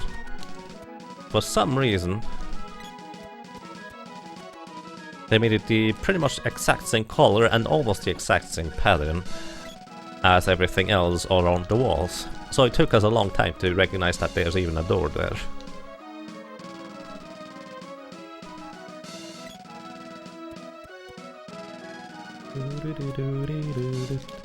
So, giving the sprite a Mitch mullet. So he's Pigment. And this basically prepares him for the next boss fight. Once again, Pigment characters cast spells a lot quicker. So that's pretty neat.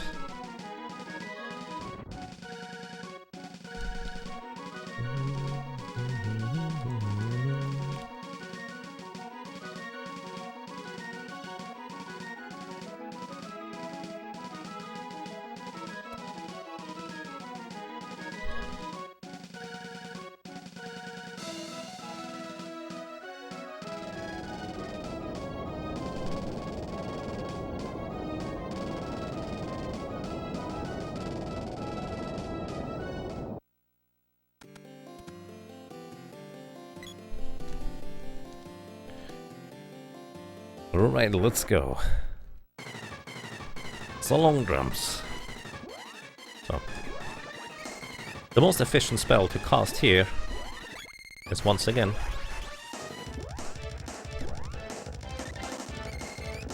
Undini's Freeze. So that's exactly what I'm doing here. Also, while I'm doing that,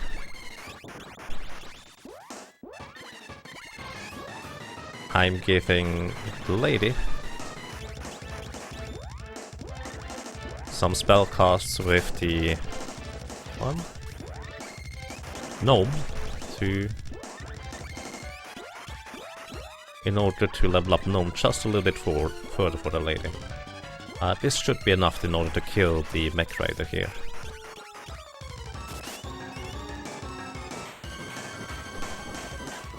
So we have 2 more spell casts on Undini, and I'm going to use them to kill one of the spider legs in the desert, which gives me a little bit more gold and a little bit more supplies along the way. Greetings, Supplician, how are you doing?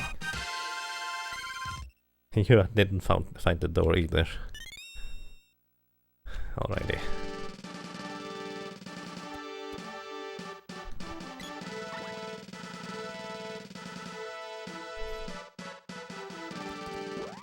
So, oops, I already had the sprite selected.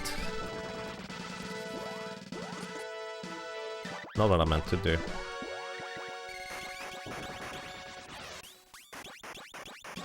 Wait until the spider dies and then we move on.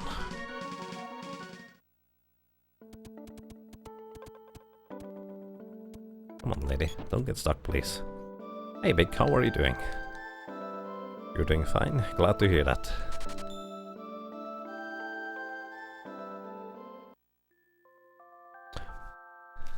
So, and upcoming is the most treacherous portion of the entire speedrun, the Ice Country. Save your game? Yes, please. Actually, I probably should equip a ranged weapon on the boy to make it easier to traverse the Ice Country. I will actually do that.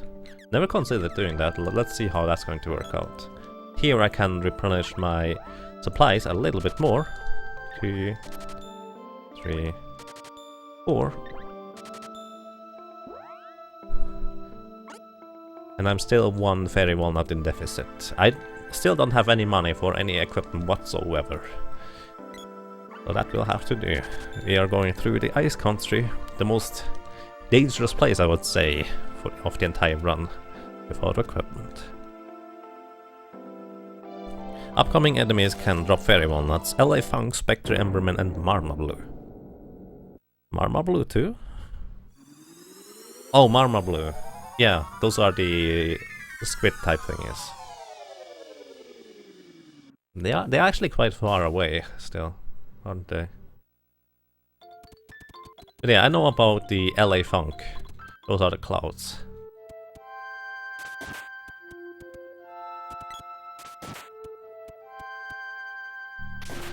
Oh, I forgot to apply earth weapons.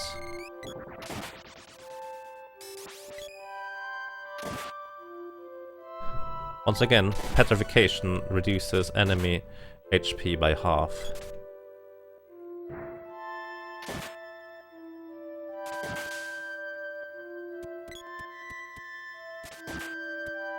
There's always that guy, and sometimes that guy.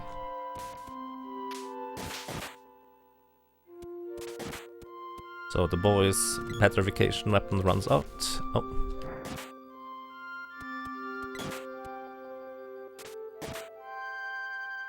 I need to kill some wolves along the way in order to get enough gold for the supplies later on.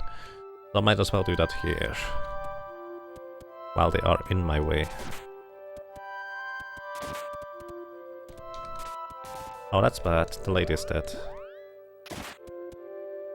I'm just going to go. Is a turtle here usually? Oh, another dude. Those wolves are just crazy. I go up here to spawn that wolf, down here to spawn the cloud, and then there is only one possible wolf in the middle, which I can just hit and then we go. So here I am going to apply the Mitch Mallet to the sprite. Use the thing on the boy.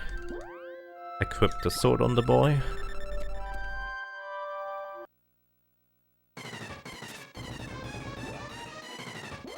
Then I will start casting the spells as soon as he is here. So here's the thing, this guy has a ridiculous amount of magic defense.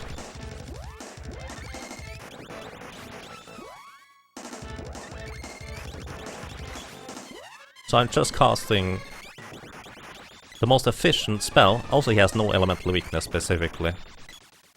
I'm just casting the most efficient spell overall in order to deal as much magic damage as possible to this guy. And also, I waited a little bit in order to deal spell damage, so the boy could have the opportunity to deal additional physical damage to the Boreal Face enemy here. Unless he is actually vulnerable to physical damage, he would never take any physical damage, obviously, even while he is stun locked in spells.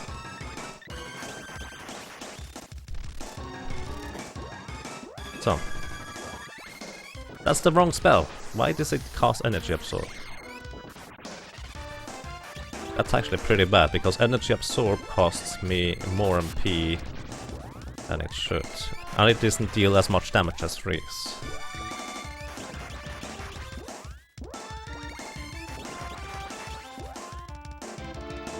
Actually it only costs 2 MP as well. But it's still less than ideal. So if I'm lucky, only 2, 3, 4 more spellcasts are enough to defeat the Boreal Face. I want to have a little bit of magic left over to start leveling Salamando after this. Alright, he's dead. You move up to the top to get out of the screen quicker after you defeat this guy here.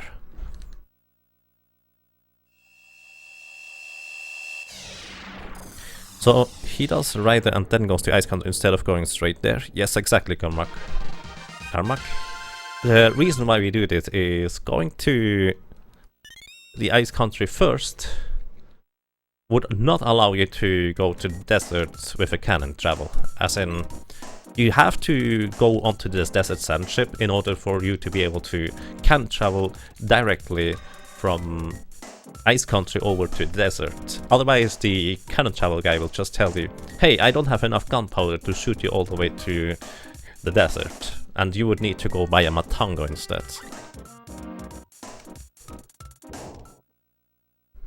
You want a modern remake of this game? That would be interesting. And greetings, Yoshi perhaps, man? How's it going? And good evening, Atheist. How are you doing?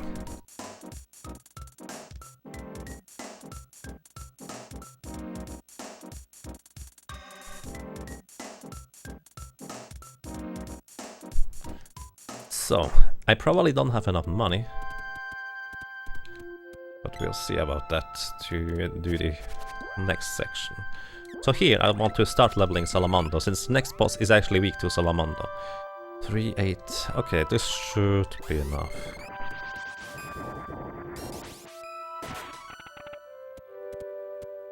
Okay, I'm not sure what those are, but I think this chocolate. Probably should not open this. Chocolate, alright. I guess it's not terrible, but it was not worth the time investment. So, LA Funks are not hurtable, so to speak, by physical damage.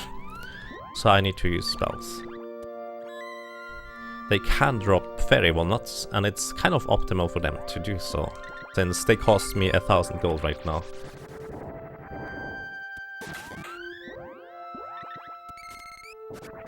Fortunately, they decide to not do that right now. So I want to petrify the howlers here. And then cast a spell on them to defeat them.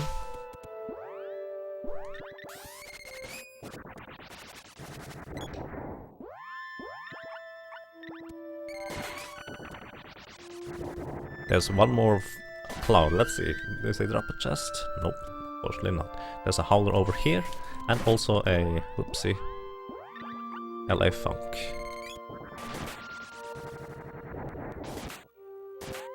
Chest. No chest. It's kind of rare that they drop a chest that contains something useful, but their common drop is actually a fairy walnut. Let's see how much gold do I have. 3,700. Okay. I would need to be able to buy 4 fairy walnuts here in order to just move on, but unfortunately I don't get 4 with that amount of money I have, so I need to come back here and buy an additional fairy walnut. So that's the unfortunate portion. Oh, also I need to actually give the sprite the fairy walnut.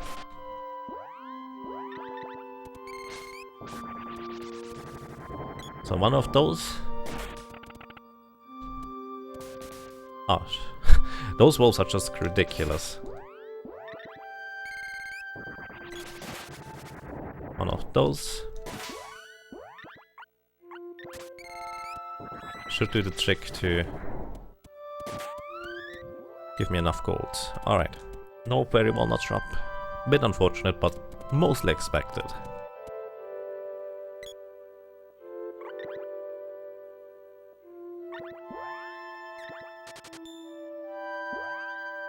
That's that, and we move on through the Ice Palace.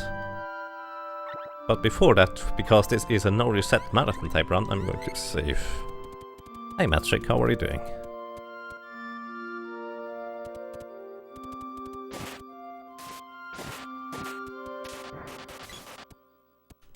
Okay, the lady's dead, that's okay. I only need the sprite for the upcoming section. So the sprite needs to level up Salando to level 1 before we get to the mini boss fight. And I'm casting here specifically a spell to hit all the enemies. Because getting through this screen without getting hit is just ridiculous. So might as well crowd control them with spells instead. Okay. This guy's casting a spell. And we move on. Plop plop, and then we go. Hit this guy for safety. Hit this guy because otherwise you cannot get past him without getting hit. Thankfully he did not split into multiples, otherwise I would have had to reset the room.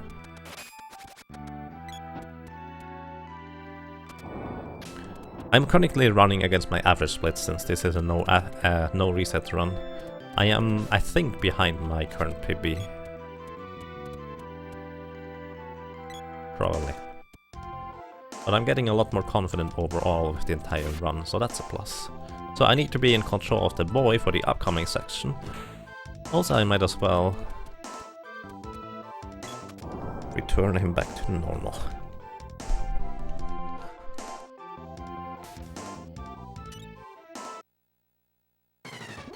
So, transform him into this. Set him back to passive. Alright, how much MP do we have? 6, that's okay.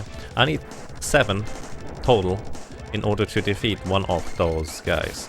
I cast Fireball level 1 on each one of those once. I don't know which one it is before. I think this one. I hope this one. Otherwise I will lose a good chunk of time here. Alright, we'll see. Alright, I made that correct. So now I'm going to cast Lava Wave. Lava Wave does not deal as much damage as Fireball, but it has such a... Oh my god, I cast it on the wrong guy. Well, a rip time. It is going to cost me a lot of time right here. Lava Wave has such a ridiculously long animation that it allows me to chain cast Fireball right after. So here's the thing. Oh, don't do that to the sprite.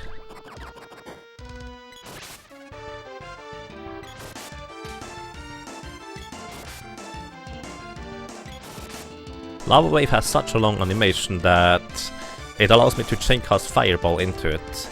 Lava Wave is actually the weakest fire spell the sprite can cast, but it's still strong enough to deal a good chunk of damage.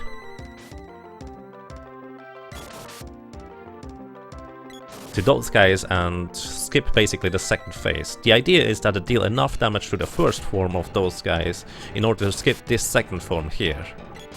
But unfortunately I completely messed that up. So that's less than ideal. So I have to finish them off with the sword here. Since I have only very limited supply of fairy walnuts.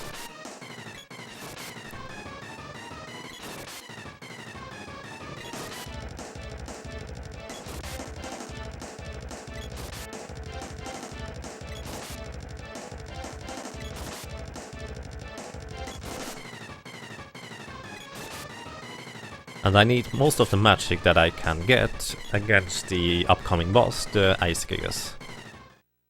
And this is literally just a time loss, nothing too bad that would be a run ending in comparison to later on, where it would actually be really bad and potentially run ending if I died against the Ice Gigas. Actually, that's not even true.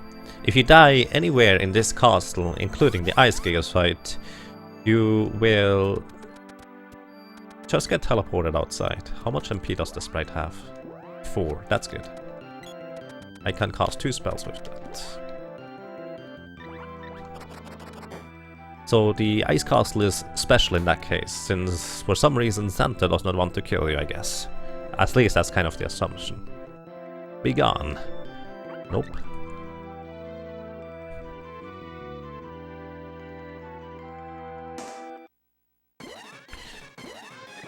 Fireball. And another fireball. And we replenish the MP for the sprite. So fireball does not deal a whole lot of damage, but it's enough to essentially lock him into place for a good chunk of time. 3 exploders plus another fireball should deal plenty of damage, punishing the sprite's MP. And he's almost dead. Unfortunately, I actually kind of messed this up here.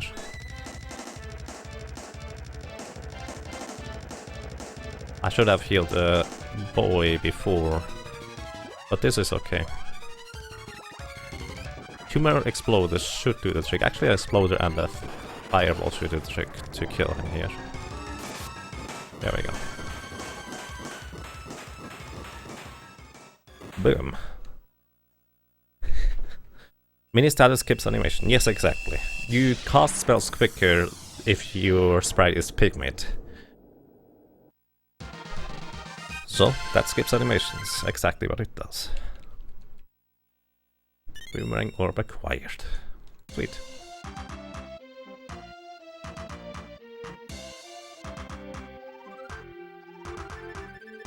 Doesn't skip, just shorten them.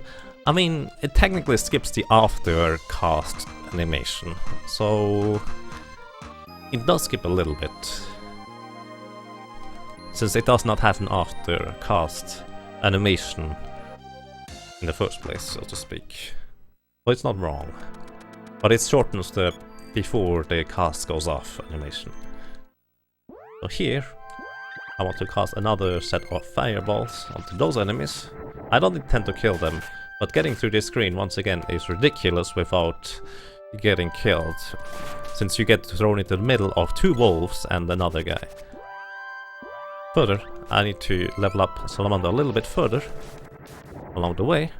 Might as well do this where I kill enemies with 1 hit. Oh! Oh! This could be interesting.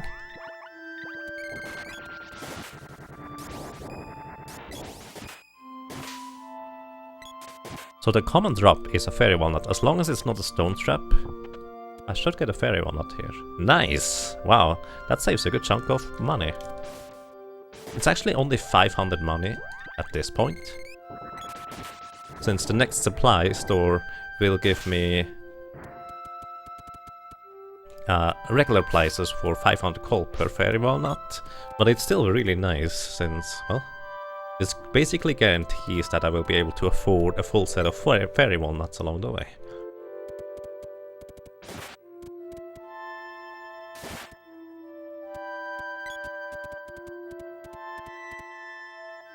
Optimally, I get the fairy walnut before...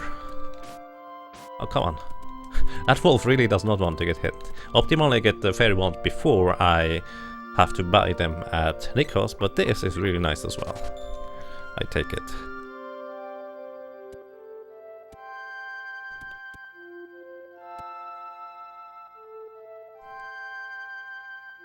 I always thought the pygmy was always some sort of a magic damage buff, but the faster cast speed is definitely useful too. Not more so. Yes, indeed. It's not a magic damage buff, as in you still deal the same amount of magic damage. But it just casts faster. So in a sense, you deal more DPS.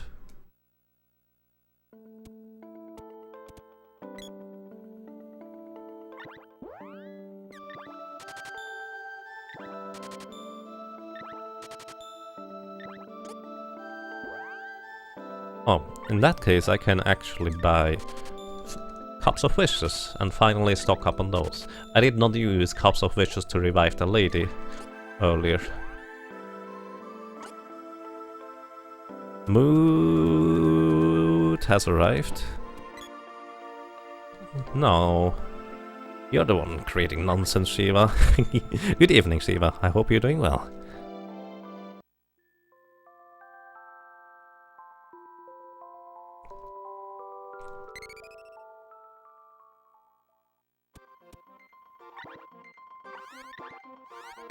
You're not in a movie, my friend. So, alrighty.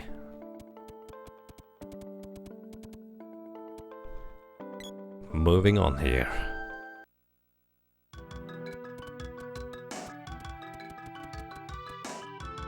Chibaruku is a big teddy bear, exactly. That's pretty accurate. So I will want to level up Sylph to the next level, and also level up Salamando a little bit along the way. Mostly Sylph though. So I will be casting Sylph spells for the most part here. Oh, that's not what the Sylph spell I wanted to cast. That is Thunderbolt. That costs me a lot of magic, or yeah, that costs a lot of MP. I wanted to cast this instead. So those guys have very, very little HP.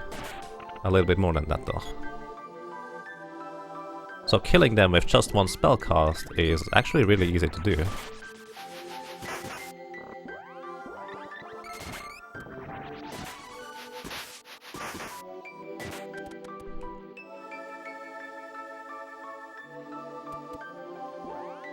Exploder here. I also want to have Salamandul up to level 3 after this palace area. Oh, I should not move during the text box. This is technically event dezoning. It doesn't matter as much here, as in you would do that casually as well, but the important portion is in other cases where it would be a lot more useful on definite glitch, which also goes under event dezoning.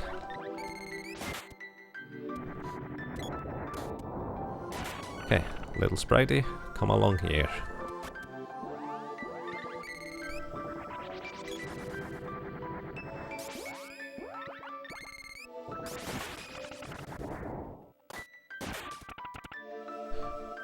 Go up here for 1,000 gold chests. I don't think I actually need that, but it might be useful anyways.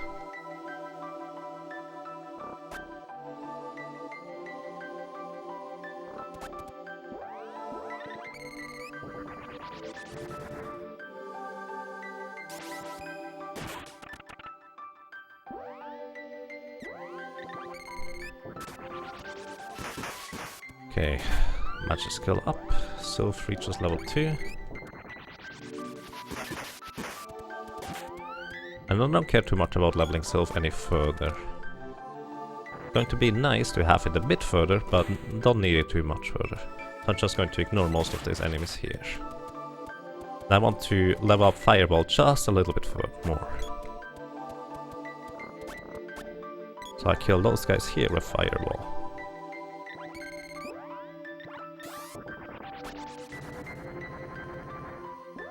Not too early.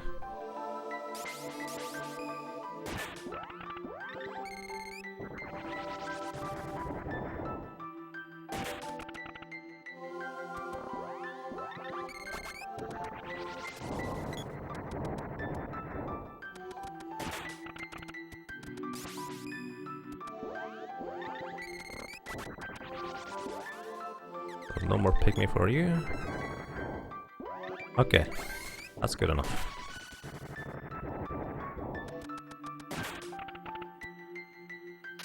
So I want to reach this level 3, which is basically what I want. So, for reference by the way, I'm currently paying a lot more attention to the game instead of the chat. I'll try to change that around afterwards.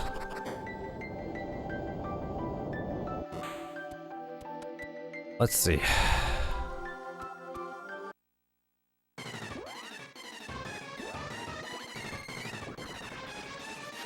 Why did I cast Air Blast? I should cast Thunderbolt on this guy instead.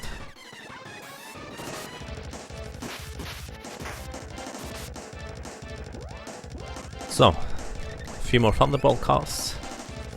Should easily get rid of this guy HP.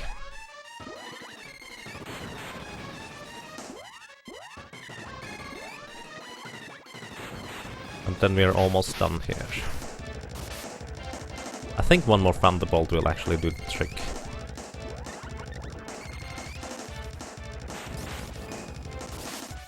Alrighty, off we go. Okay, so let me catch up on chat a little bit here.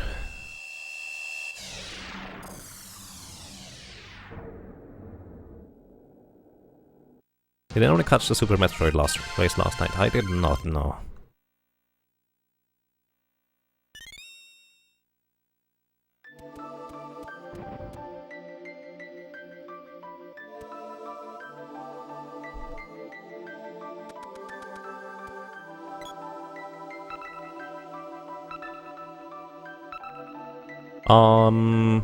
Let's put it this way, Matrick. I would appreciate if you don't talk badly about others here. I know what you mean with it, but I would appreciate if you didn't do that here. Regardless of hint, so to speak. And greetings to you, Hotshot. Good morning. I hope you're doing well.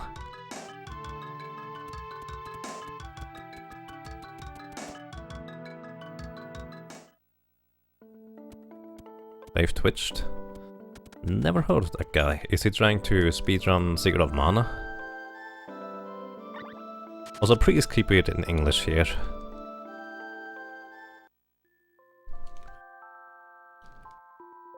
Oh, wrong chat. Okay, that's fine. Don't worry.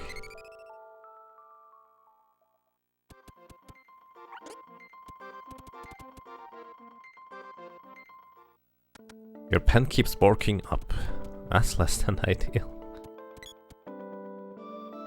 So hey Jazz, I hope you're doing well.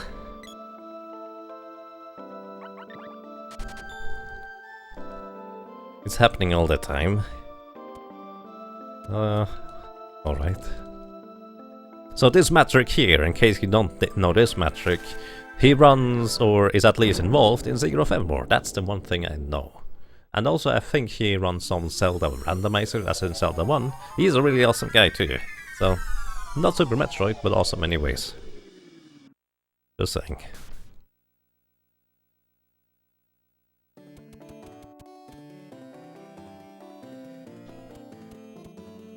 You're doing okay, glad to hear that.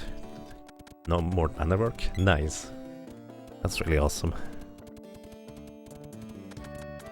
By the way, it would be nice if you could tell me how much time you invested so far, so we can at least get this partially done already, since I'm already using the banners.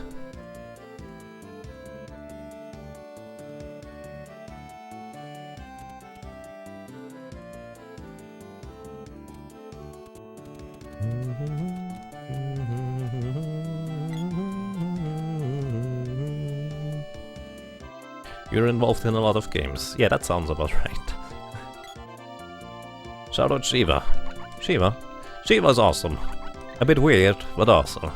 He also started streaming recently, so feel free to follow him and check it out. I think he's going to stream some more... what is it called? I forget. Hero Siege. Maybe I will be a guest on his stream once in a while. He only just recently started, so... wish him luck. Please? So those guys here, you don't want to get hit because it has a really high chance of freezing you. Actually, let me do this. Let me just kill them, because why not?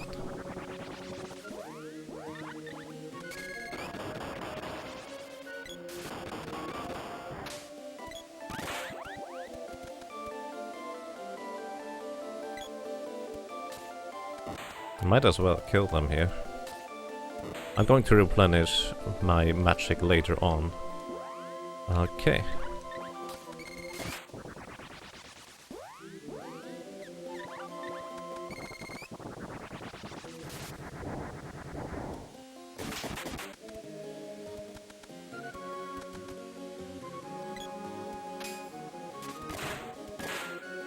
Petrified, that's less than ideal. Because now there's going to be enemies spawning down here. Petrified. These petrified enemies don't do anything. That went surprisingly well. Also, greetings to you, Crow. I hope you're doing well. Crow, by the way, has the record for the glitchless category for Secret of Mana, in case anyone's interested in that. Crow's II is his Twitch username.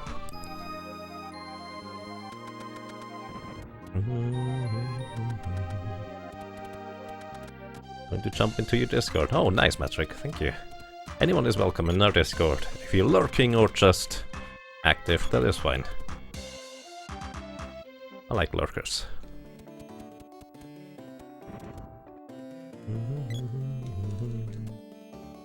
Wait, I should replenish earlier.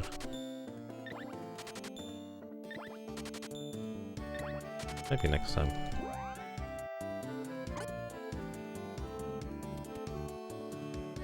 There's no reason to not replenish my fairy walnuts in Kakara instead. I just realized. Oh well. Also in a marathon type road I'm going to sleep here, which I would not do usually in a regular run, but I want to save, so I might as well sleep.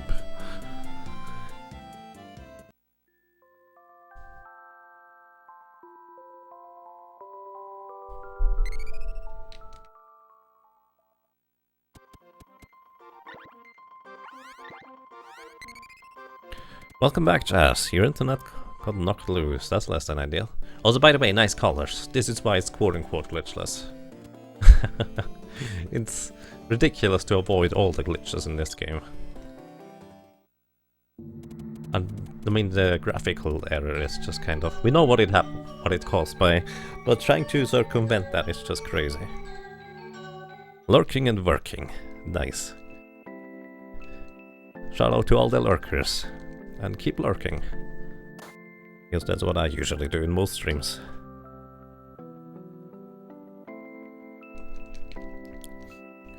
You can save without sleeping if you want to save that time. Yes, I know, but since I'm going in there to save anyways, I might as well sleep. That's what I want to say. If I didn't want to sleep, I would just replenish the MP via Fairy Walnut instead. Lurking and working. Nice. I mean, it goes hand in hand. Always trying to be an active participant. That is also much appreciated. So, the second ruins. A lot can go wrong in here. You usually hope it doesn't. It's pretty straightforward.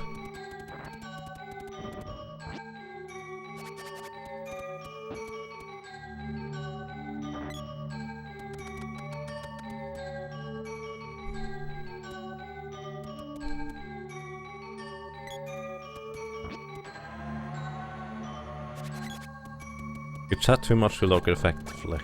Yeah, depending on the subject, that's the same for me. Or depending on the stream, I guess. Love, and then you go.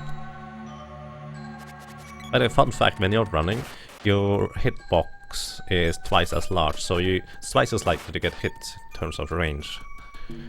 So you need to be very careful where you're running. And also the sprite's hitbox by default is larger than the girls or the boys, which is also kind of strange. So here the sprite is casting lava wave once again. Not really to deal damage, but it's just also weird lag. It's just such a long animation, it essentially crowd controls the enemies for a good chunk of time, allows me to step on the switch without any issues. That's less than ideal.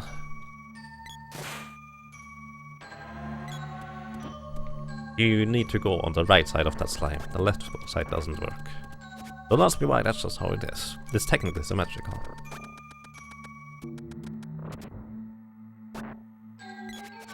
No infinite money in glitchless indeed. Because that is clearly a glitch.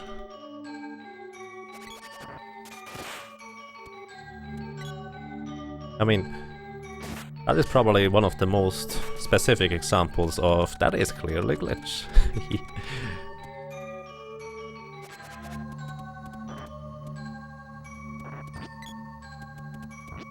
So, also, if you see me running against the wall, that is usually on purpose. That is to manipulate my AI partners to get somewhere. Or more specifically, to get past certain enemies. Sometimes that's just bad, but most of the time not. So, picking the sprite and then we go. And Andini, it is here.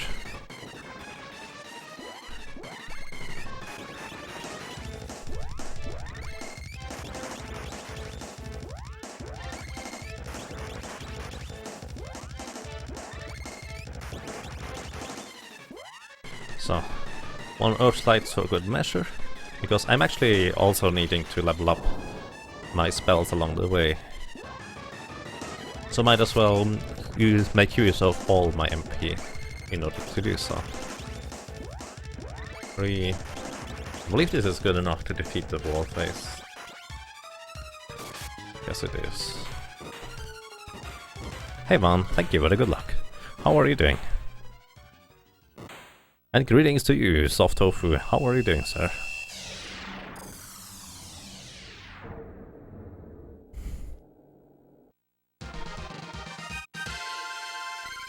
Your history politics teacher is so amazing. Nice. Good teachers make a huge difference. I had an economy teacher who was ridiculously good in what he was doing. He always had some stories to tell and practical examples for all the economic stuff that we were learning at the time. It was amazing. Learning with that guy was a breeze. Even though I'm not interested in economics at all, that guy was really awesome. So it made learning it really, really easy. Shout out to good teachers.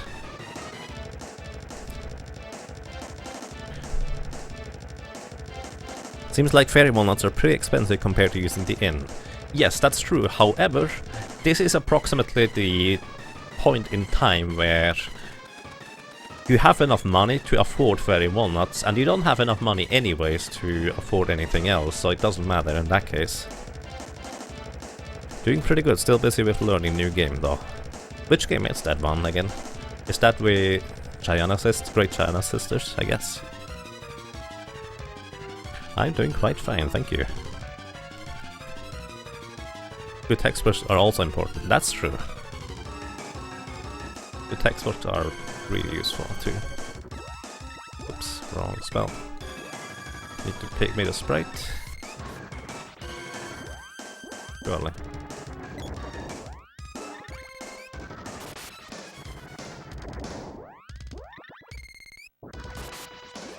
I actually need to use the Mitch Mallet here twice in order to cancel out some damage on the sprite.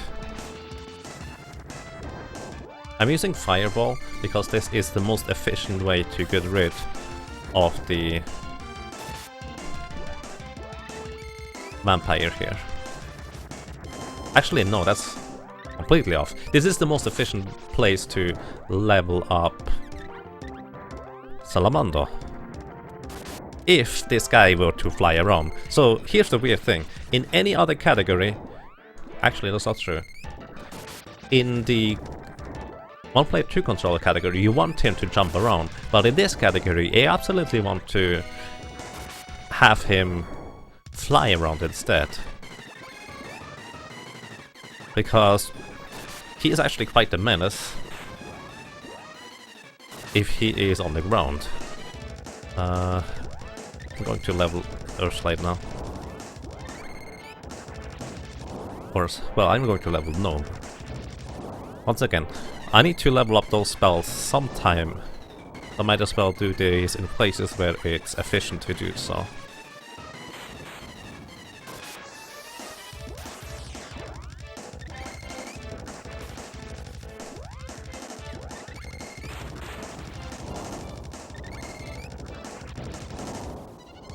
And I hope this is going to be enough.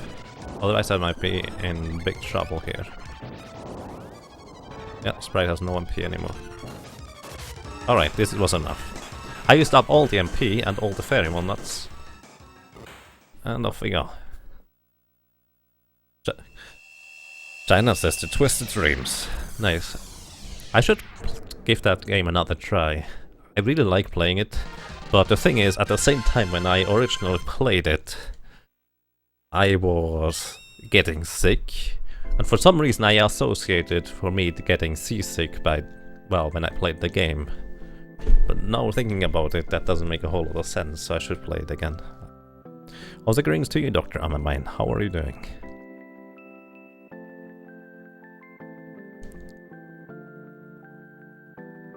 And text boxes are only useful when they are useful. Also greetings to you, Follow Pishy. Greetings, and that is an excellent opinion you have there. This game is amazing.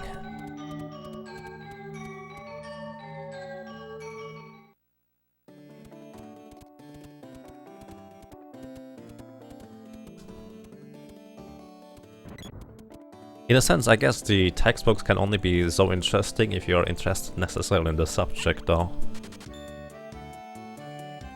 However, the teacher can make a subject interesting that you're not necessarily interested in the first place.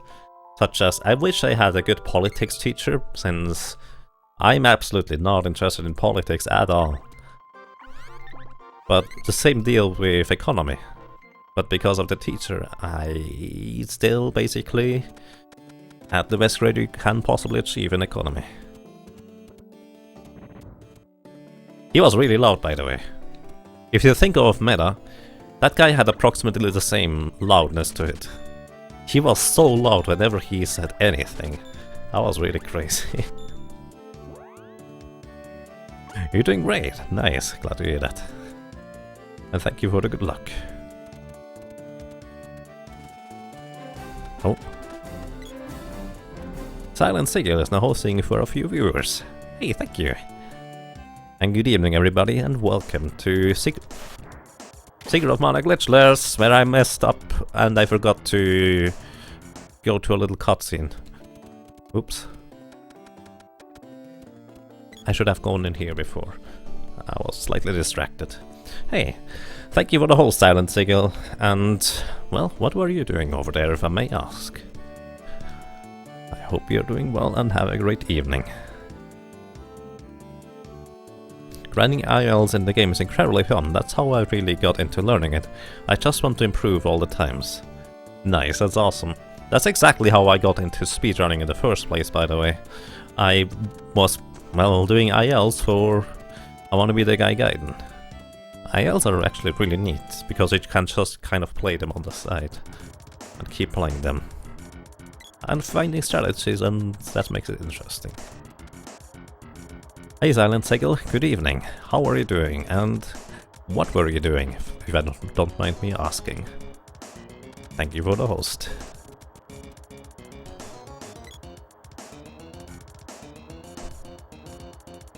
The time attack mode in the game is really accurate, so it's even more fun. Neat.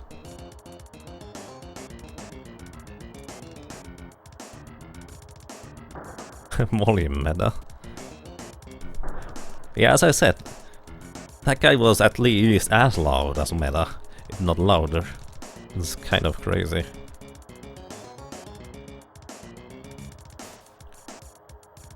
So, still leveling Gnome here.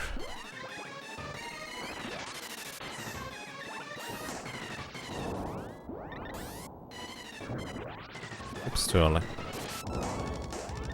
So, Gnome is level 3. That is basically all I need. So I'm going to start leveling up Sylph.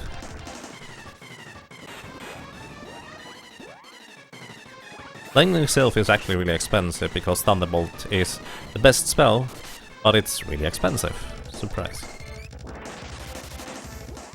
I probably should use Air Blast instead. Okay. It is actually leveled up now. Just casting a few more spells here.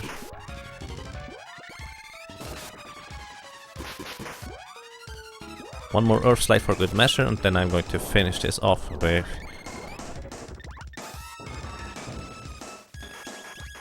Freeze, since I want to have Freeze level 4 soon.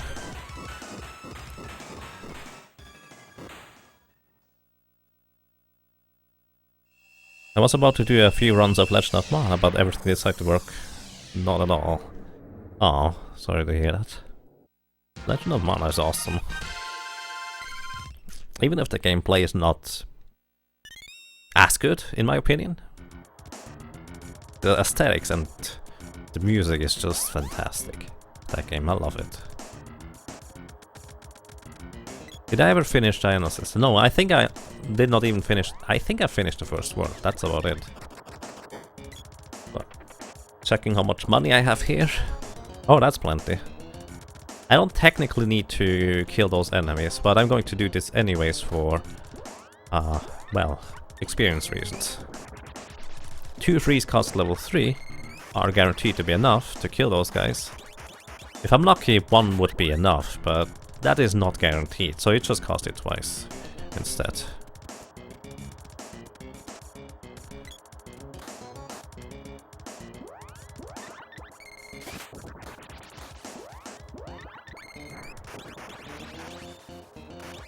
Also, I need to level up Andini anyways. So that just goes hand in hand. My maximum spell level I currently can achieve is level 4, because I only have 4 mana seeds total so far. I think that's the literal... Oh, that's bad. Let me reset the room. If my allies decide to go to the side instead of straight up, that is my own fault, because I did not walk straight up. You actually have to walk straight up there, in order for your allies to not get to the sides of the stairs. And greetings to you in Didaria, how's it going? The book is attacking? Wow, that's pretty rare. It usually just stays there and casts a spell. Good luck.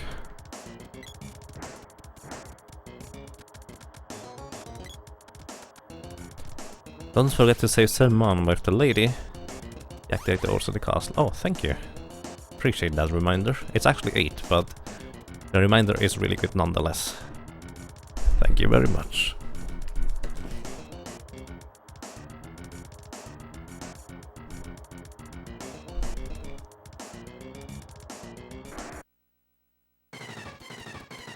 What's the last one boss down in the glitchless run? With the mana sword.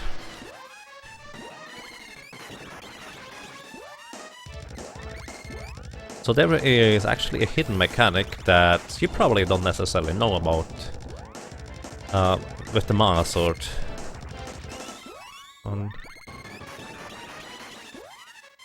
Might as well finish him off with first lights now.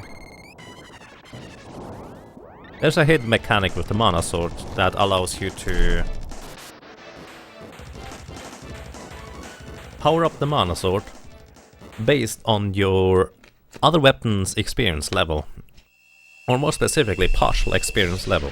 What I did in the early game is I leveled all the other weapons almost to level 1, and that will give the mana sword a significant damage boost, and I will just with regular attacks deal 999 damage with the help of the lady's critical hit buff on the mana beast. So the mana beast is a potential 1 cycle in the end. Mana sword is OP anyway? Yes indeed, pretty much. The mana sword, by the way, also has a 100% hit chance, whereas any other weapon does not. On bosses, that is. Most bosses. You could probably easily finish it in one stream. I might think about it. Thank you, One.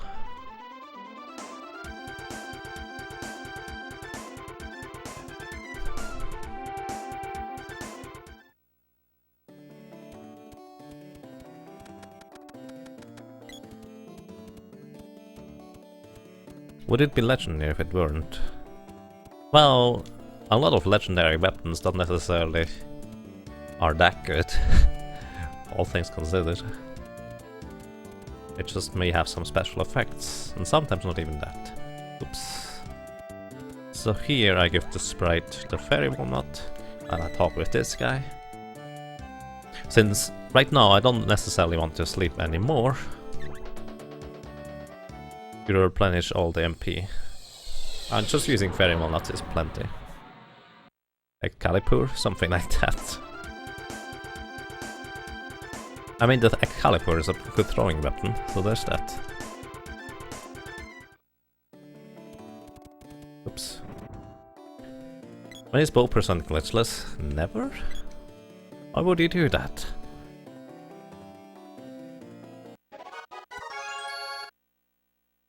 One player 3 controller, bow percent glitchless. Oh dear. The one player 3 controller thing I should do sometime soon. I might want to figure out the setup. So, I'm not going to sleep here. I have full MP on the sprite, which is all I need. Just going to save real quick.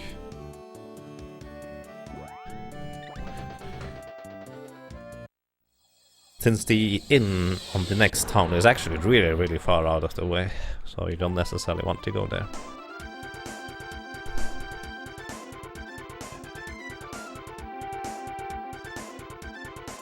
But I want to go into this town here anyway, it's both to replenish my fairy walnut count, and also because they sell a specific headgear equipment, the circlet, which grants the sprite 5 more MP, 5 more intelligence, which essentially results in him having 5 more levels for damage calculations for spells. Also, don't forget to equip him, because that's what I did so far in many cases. I just completely forgot to equip the sprite. Bow is the best weapon obviously. Bow actually has some uses, in case you're wondering about that. It's kind of specific, but it does have some uses. I used the bow to defeat certain boss in the solo character category. However, actually that's not even a thing anymore, I just realized.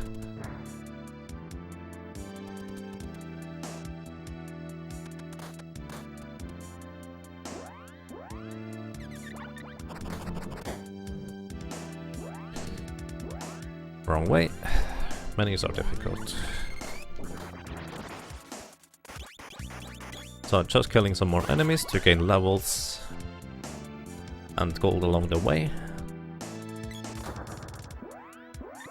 Oh, that's bad. I should have cast on all of them instead of only one. Oh well, that guy will be extra dead on the left. 772 damage. Those Embermen are fire element, which means they take double damage from Undini spells. Which is quite convenient.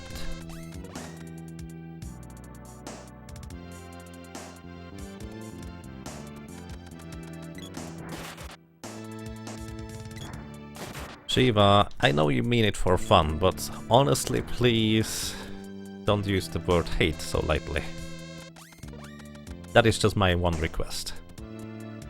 You may continue now.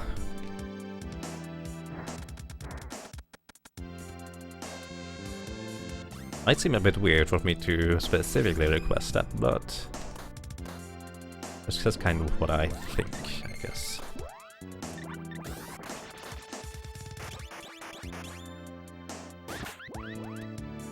Wow. I didn't die.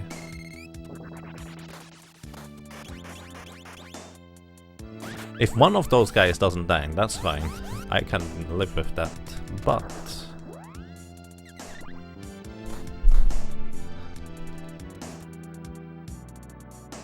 two is a little bit too much experience and stuff lost.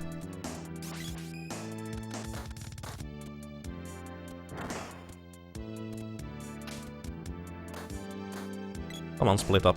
Okay.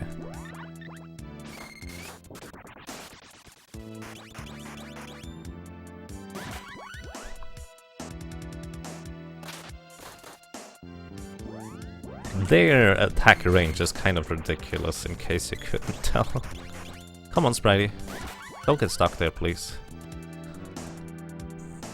The Embermen, by the way, have a rare drop for fairy walnuts, I believe. But at this point it doesn't really matter anymore, since I have enough money for all the fairy walnuts in the world. It's just I can't afford any armor for other reasons. I will test you. Oh, that was the wrong character. Whatever.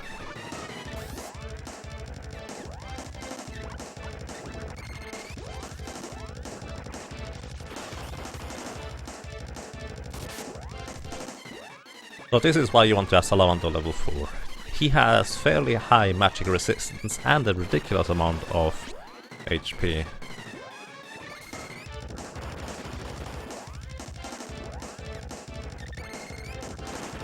Oh, what? That was one too many. Oh shoot. That was one too many spell casts. I lost a bit of damage there.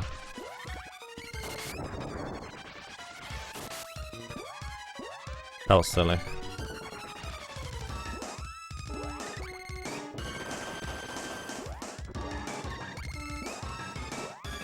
Oopsie.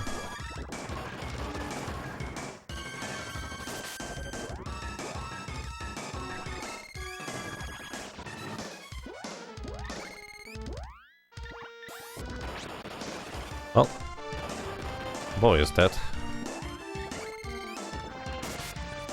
I kind of want him to be alive here to gain the experience, so I'm going to revive him.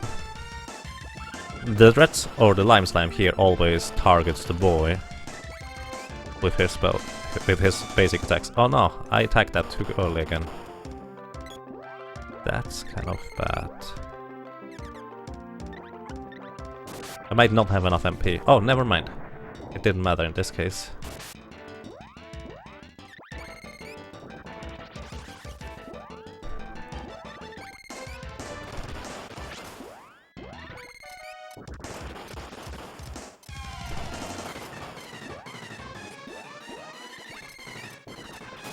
Alright, he's dead.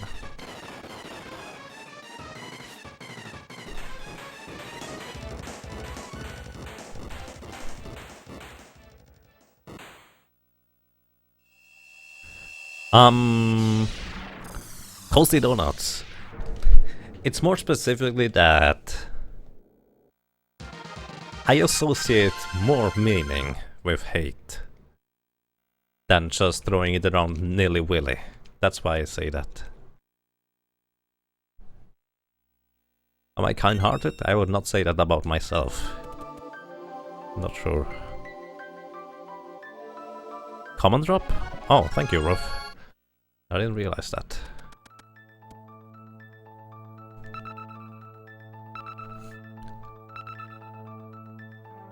Sprite Spear is best weapon in game for non-bosses. I agree, almost. It has a bit low damage for later enemies in the game, but overall the Sprite Spear is crazy strong.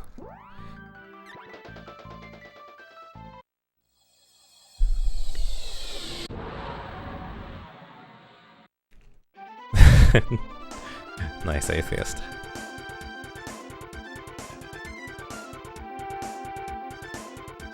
I keep forgetting where to go here. It's northeast.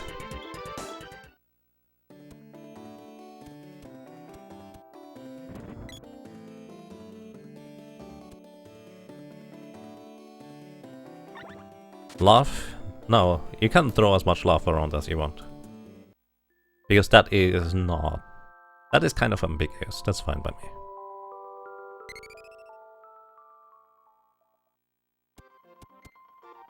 All you know is Speedrun's the best SCS game. Agreed. That is something I can objectively agree to. I guess, technically speaking, it's not objectively the best SNES game. Probably. Who knows? Oh, not that one.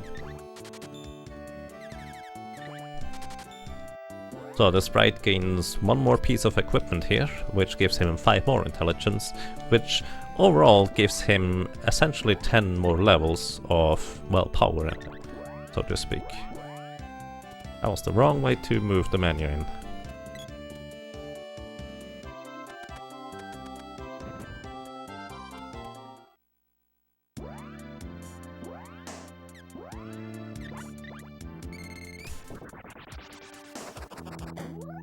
So, also wolves are ridiculous, I just believe them.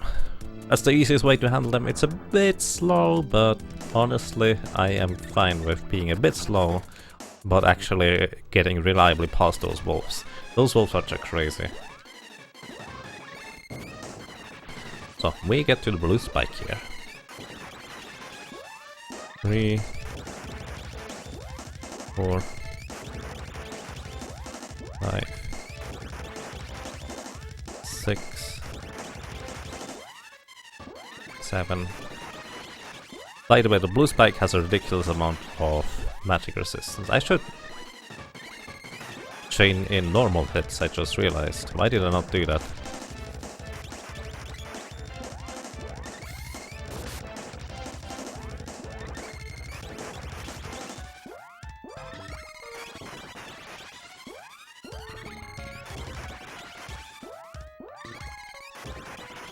This might be enough? Not sure. Okay, it's not enough. This is going to be the fake death animation. Oh, never mind, he jumps.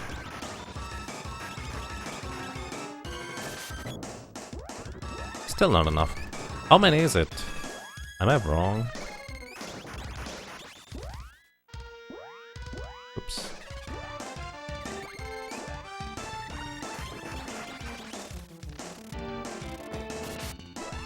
Oh, it's 2 fairy walnuts, not just 1. 2, 3, 4. I think that's enough. There it is. Alright. For some reason I thought it was only 1 fairy walnut for Spikey. Blue Spike. Have there been any games as awesome as Secret of Mana in the recent years? I tried Hyperlaser and it was pretty fun. Well, it depends on what is fun for you in Secret of Mana. There are a lot of really good games based on what you like, so to speak.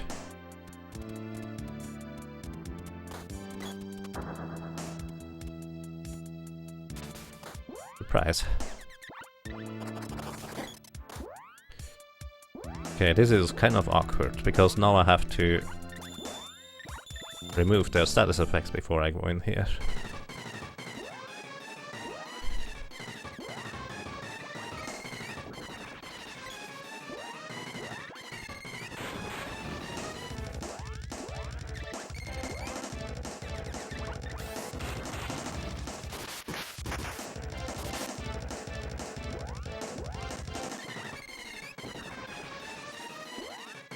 Two, 3, 4. I hope this is enough. Actually, this is guaranteed not enough, now that I think about it.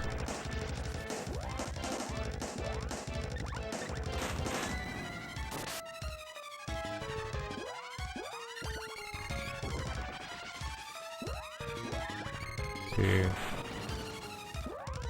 3. 1.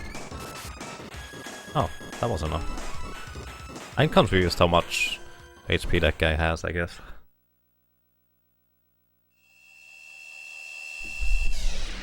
Terranigma is amazing. Sagnensetsu 3 is quite good.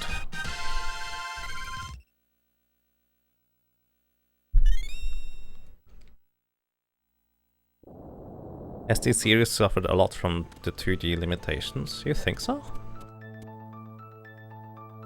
Oh yeah, I need 8 MP on the lady. She didn't cast any actually she casted 1 spell. I would have forgotten again. Wow, even though someone told me. My brain is just terrible.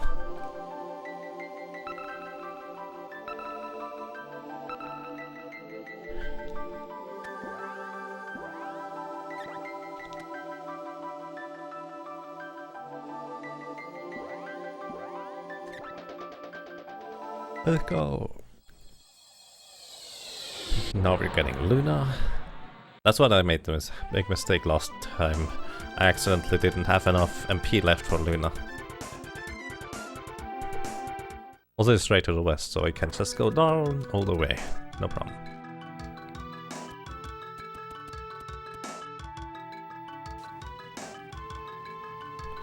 The Running Master third of the Soul Blaze Illusion's Time series. Yeah, kind of. It's an unofficial trilogy, so to speak. Created by...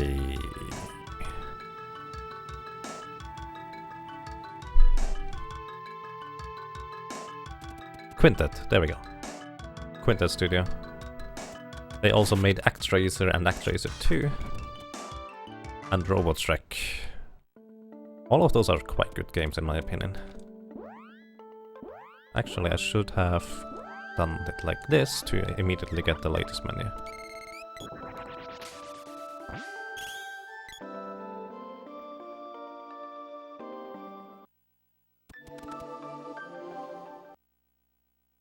I mostly have to split, by the way, in order for me to not forget about Luna. Also know where to go.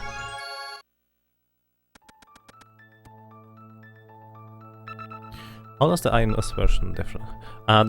It is, I think, a complete remake, if I'm not mistaken. I've never played it myself, though. People say the iOS version is fine, it's just the controls are terrible. So I think if you have a appropriate controller for the iOS version, it would be quite fine.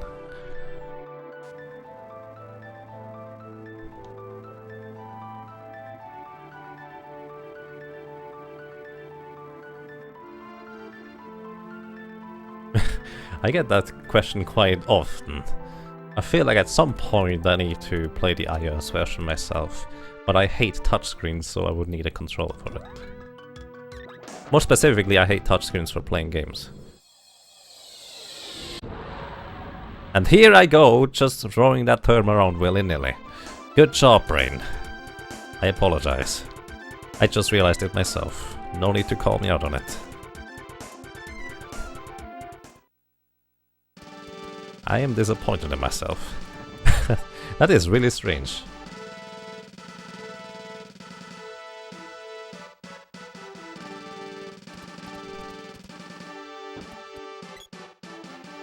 Oops, why am I doing this? Oh, Sinathon is now hosting you. Thank you, Sinathon. I really appreciate that.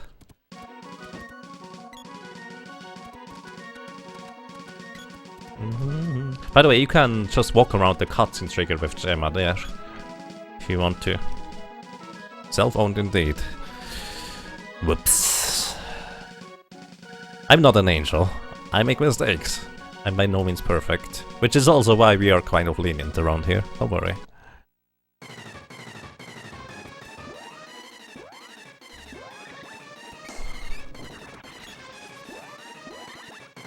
Beyond any spell cast is good enough to kill that guy.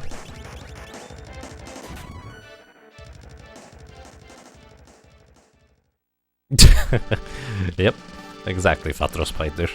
Also greetings to you, I hope you're doing well. And greetings to you, Flip Roast, how are you doing? Greetings to you, Rotayo, good evening, how's it going?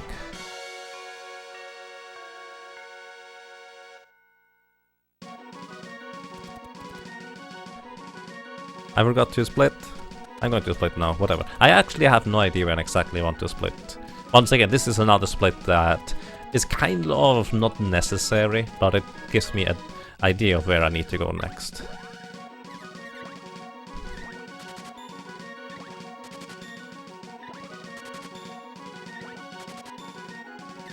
So finally we get some Royal Jam. Royal Jam is special in that it can actually revive dead characters. Why did I buy that?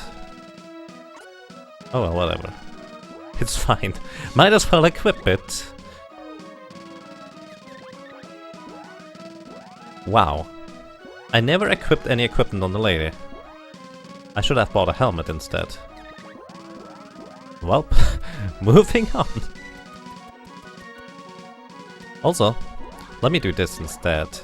This is a bit awkward, but whatever. The power risk gives you +5 strength, which is quite handy for the boy, but the lady has no use for it. Doing fine, it's breakfast time. Nice. Enjoy your breakfast. My notifications are not showing up? They should. Oh shoot. I forgot where to go. Thank you for telling me. Why are they not showing up though? Oops, the notifications are set to show up. That is kind of strange. I need to check that. They should be showing up, as in I have not hidden that they are active. Oh, RIP medical herb. Please, I need the Sprite. Don't do that to me. The boy getting damaged there is completely fine. The lady as well? Actually, the lady I would like to have alive. Banana's weapon skill is up. Wait, the Banana's weapon skill? Sword level 3. Oh, that's neat. Hey, Mr. Hulk, how are you doing? Good evening, sir.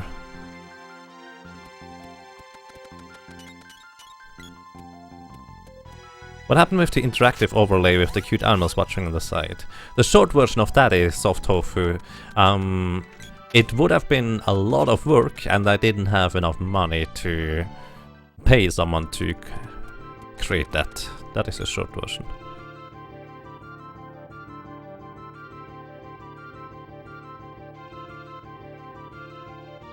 Since, well, yeah, that's how pretty much how it is.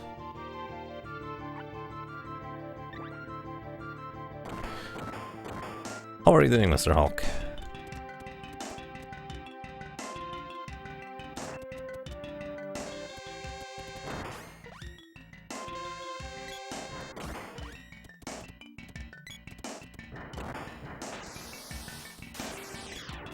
The boy does not have an MP, so he cannot lose any. Surprise.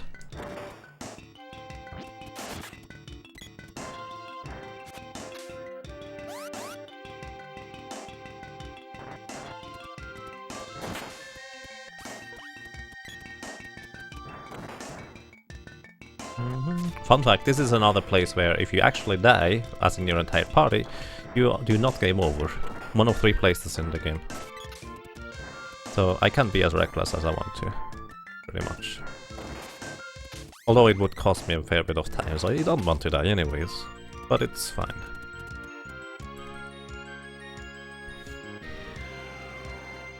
Your Aladdin 100% record was taken. Oh, okay. So, the quickest way to defeat those guys here is to die.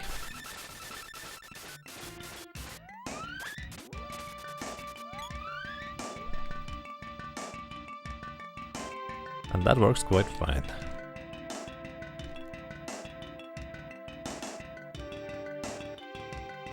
Pokey Phantom.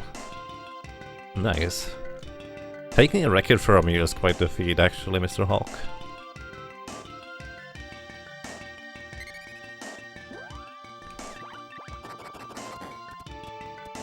You get your MP replenished here, so that's quite nice. Purpose 20%. He got good very quickly. Nice.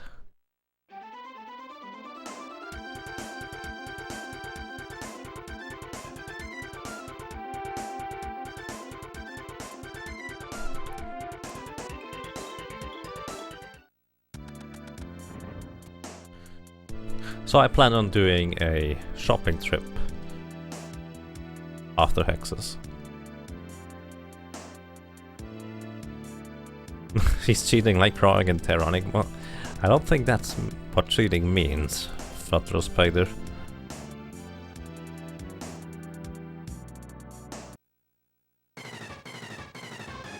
The honey can resurrect if you apply it early enough, as in the character cannot be dead for too long yet. I should not have hit him there. That was a huge mistake, me hitting that guy.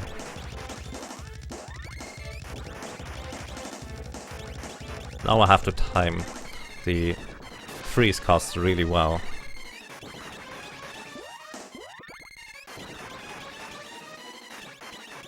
Otherwise I am in trouble.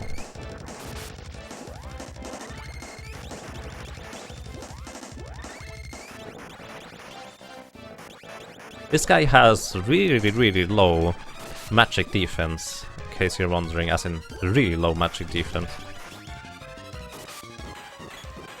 But he usually uses wall, which reflects spells, so most casuals don't even bother trying to use spells against him.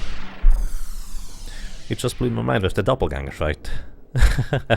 Yeah, I mean, with doppelgangers it's actually quite special, I guess. In a normal casual playthrough, you have gold CD equipment at that point, and they can literally not damage you, so you would need to deliberately unequip your equipment or pick your characters in order for them to die. So most people just don't know that you can, well, kill off your characters in order to win that fight anyways. Am I going to PB? Unlikely. I'm still 1.5 minutes behind my personal best. I'm comparing against average segments since this is a no reset marathon type of route run, so I take extra safety precautions and stuff.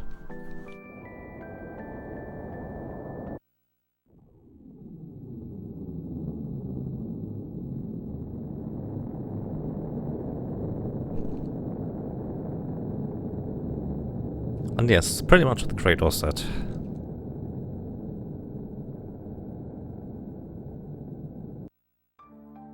%100% has much more improved potential, at least 5 seconds.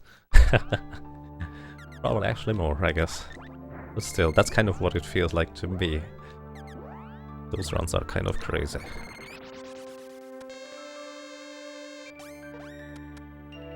Sprites replenish some MP there, absorbing them from the knights.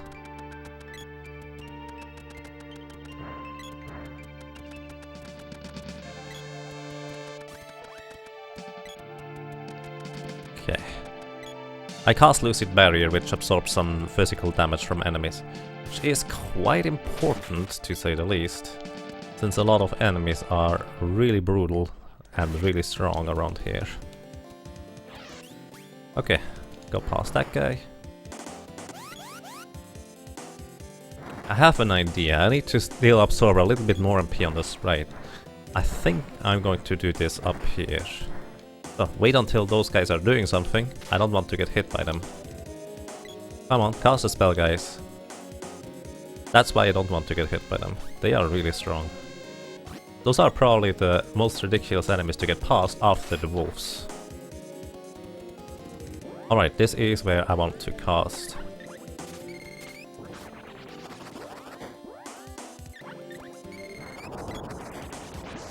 Okay, the Earthslide will do a lot of damage if I don't cancel out the damage. Sprite still needs a little bit more MP, so I'm letting him absorb a little bit more here. It's a bit slow, but it's fine. He now has full MP, thanks to Magic Absorb. I transformed them into other enemies in order for them to, well, have less magic defense, so the sprite has an easier time to absorb magic from them.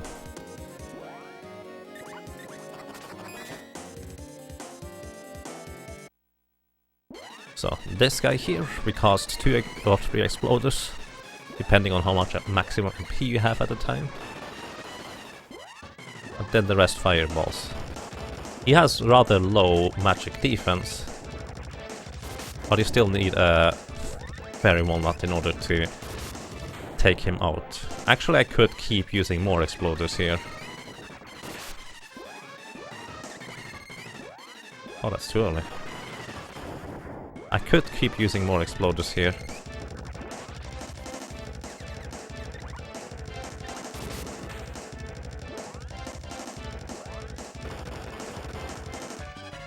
Because I'm going to replenish before hexes anyways. Usually I defeat him with mostly fireballs instead. I need at least 8 MP on the lady. So that means I can cast one more spell cast here.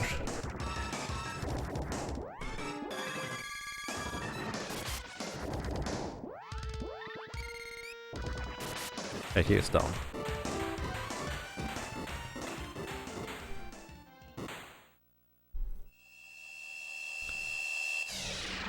Just... you noticed the info layout? Yeah, Chaz is working on it. But the most important things are done. Shout out to Chaz Kwangshi for her really awesome art. She helps, well, tune up the channel a little. Down to about 4 hours. Yes, actually Crow has it almost sub 4 hours at this point. Well, so do I in a sense. But Crow currently has the record, so he is basically ahead of me. So here, those guys I absorb MP from. Even though they don't give a whole lot of MP for the sprite. It just crowd controls them for long enough so I can get past them without too much trouble. And the lady is dead. That's why this area is really brutal, and I will need to essentially give my full focus in order to get through here. So if I miss something in the chat, sorry about that, and well, I will try to catch up later. The tablet keeps acting up, that's less than ideal. You need to head out, get ready for work. Alright, take care, Chaz, and thank you very much. Does it show up now? It shows up, okay. It's a bit, well, I guess on bad background though. Cookie Punch, subscribe for 7 months in a row. Thank you so much, Cookie Punch. How are you doing, sir? I really appreciate that. So yeah, take care, Chaz. Have a nice evening and good luck at work. So here is where I upgrade to the Imp's Fork. This is my way to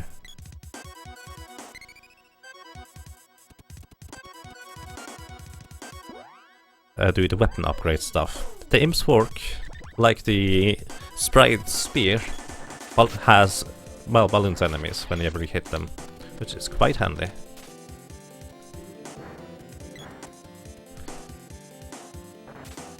If you hit them, that is. So, alrighty.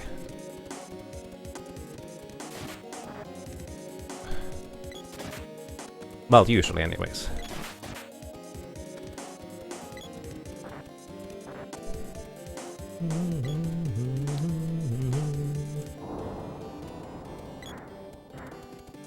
This is one of the most dangerous areas to run through. Well, the most dangerous portion is technically over, but still, I'm not particularly practiced in this area, since you don't visit it in pretty much any other category.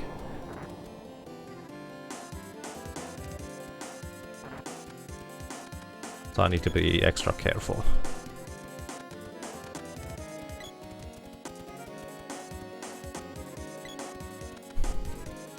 Oh shoot. Okay, the lady still has enough MP to cast balloon here. So this guy, even though I have a balloon spear, it's still a lot safer to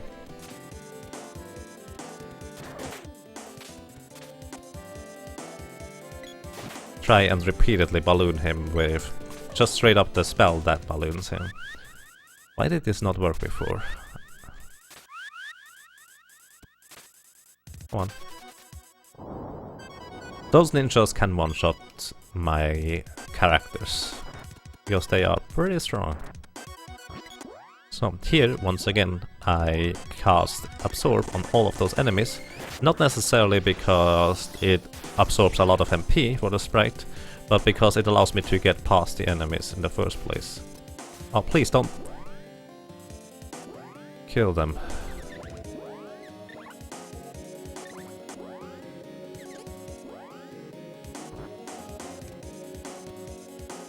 I almost forgot to step on the switch here.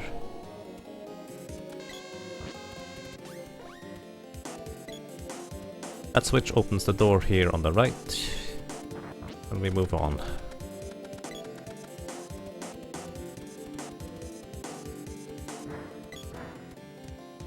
So, I want to revive the sprite here. Ah, that was too early. I wanted to revive him before I entered the door, so he gets revived in the screen transition.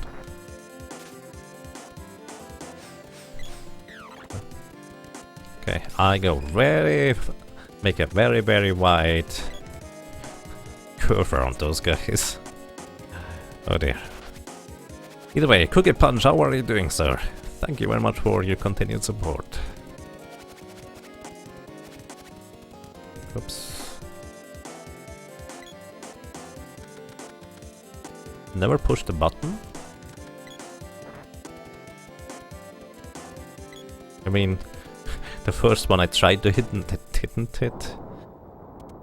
That's probably one of the big downsides of the spear weapon. Hitting certain buttons or activators. Uh-oh. Well, that was kind of dangerous. They have just enough HP to survive. How much? MP, 19, that's fine. I'm going to replenish anyways.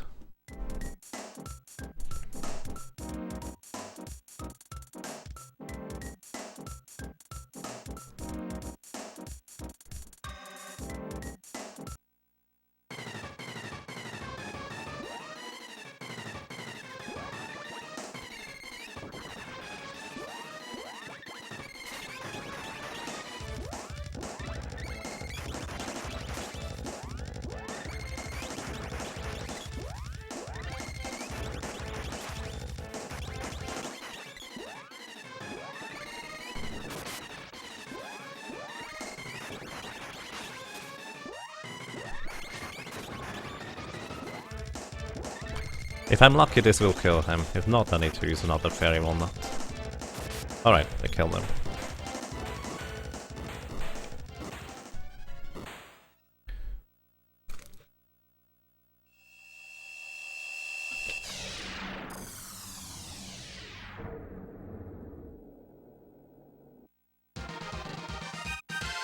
Bad background. Did I say something about that?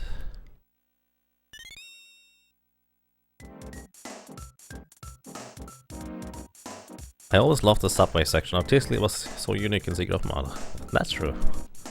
Although, personally it was just kind of whatever area for me. It was basically overshadowed by another area. 4 MP. Not quite enough yet.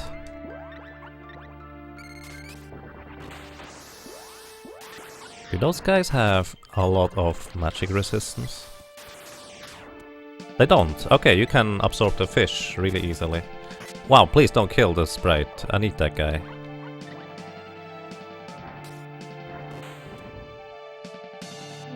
So, okay, lesson learned. Fish actually don't have a whole lot of magic resistance.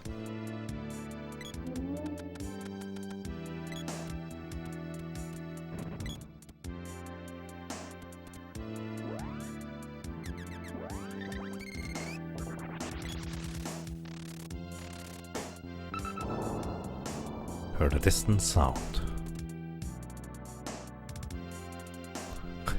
At least not full screen AoE ninjas? Yes! I've had my experience with those guys. Plenty.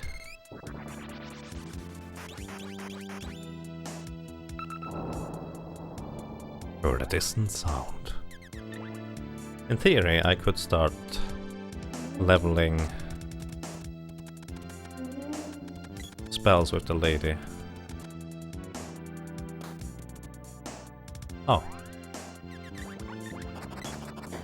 I didn't realize that. Probably should have.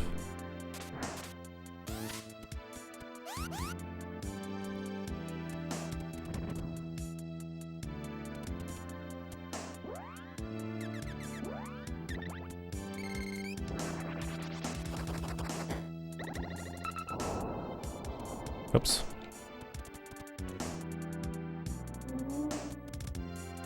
What kind of time steps are left possible? Everything? Nothing specifically large, I don't think.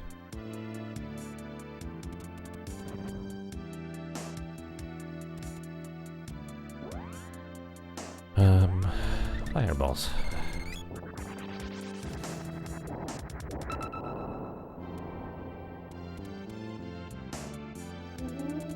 So let's try this. Crow told me. I should go and activate this now, and then we go. Okay. Crow is completely correct. I should do this first try. Also, I'm going to get this chest here now, because on the way back there would be a little annoying angel here. This isn't the urn? No. I'm using marathon safe strats, as in I take a lot of safety precautions, I go a bit slower through a few areas than absolutely necessary, just to make sure I get the run completed, basically no matter what, really. This is where the lady needs 8 MP and don't use it on the wrong spell. I almost messed that up.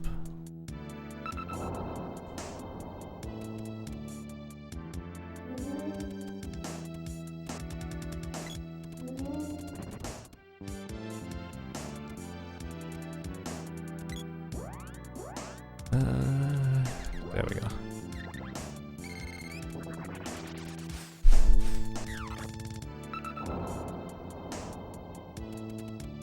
No, Crow has the current record. Crow is pretty awesome. Follow him for more speedruns for Secret of Mana and also the predecessor Seignetsatsu 1, aka Final Fantasy Adventure. Ow. The sprite is dead. But this is where I think I can revive the sprite. Okay, this is how the Royal Jam can potentially revive characters. If you're just quick enough to actually use it before the damage is completely applied. Other consumables cannot revive from 0 HP.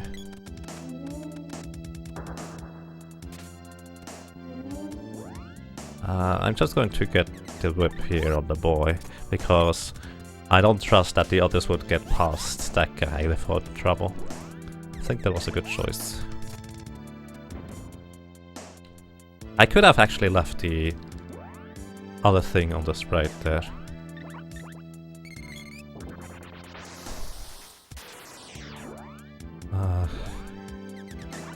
That was probably not worth it.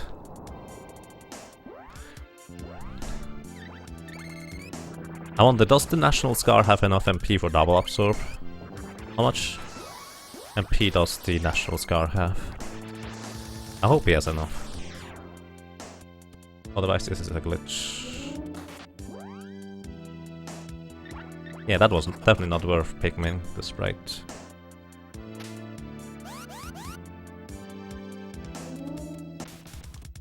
Yeah, Crow is awesome. Don't get deceived by his weird looks. He is way stronger than he appears to be. That sounded a lot meaner than it's supposed to be. Oh well, whatever. So I want to balloon this guy before I go down there. Thank you. 58 MP, alright. That's plenty. So I can double absorb without worrying. Thank you, Ruff. Really appreciate that. By the way, Ruff here recently gave me access to a really handy overview for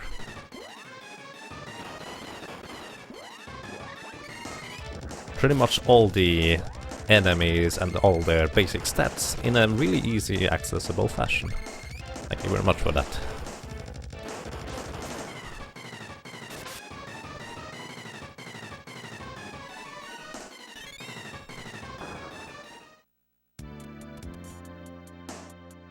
So this is where I absorb.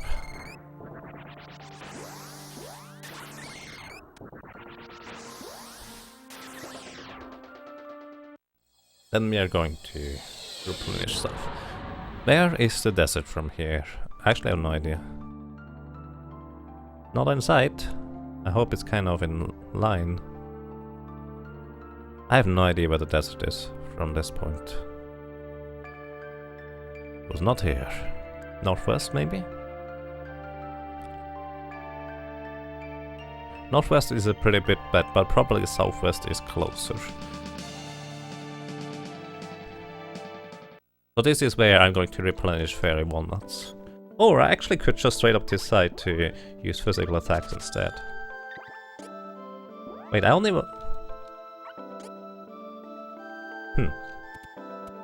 I think that would have been enough, actually. I did not need to replenish at all. I'm confused now. Oh well, upgrading the sword along the way. Then we go.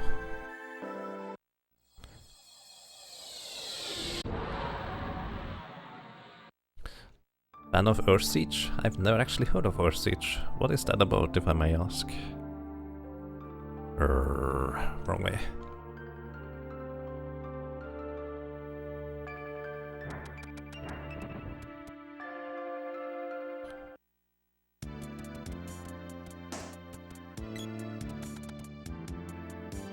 Looks kind of odd, indeed. That's one way to put it.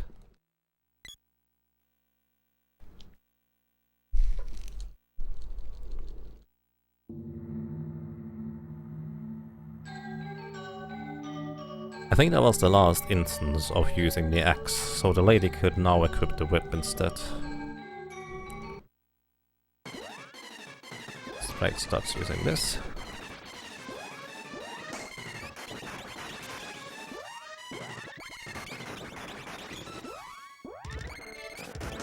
Hang on, this is where I actually need to consult my notes. How many threes? 5. Okay, that was a bit awkward, but it's okay.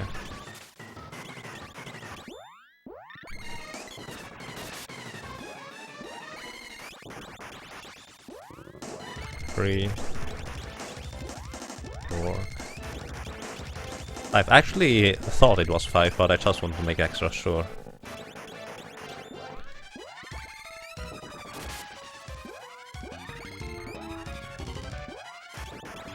Wait, no, that's fine.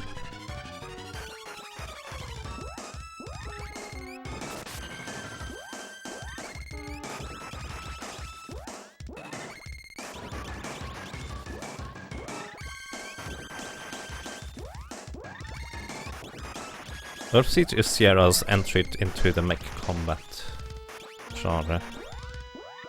Interesting. 2, 3, 4.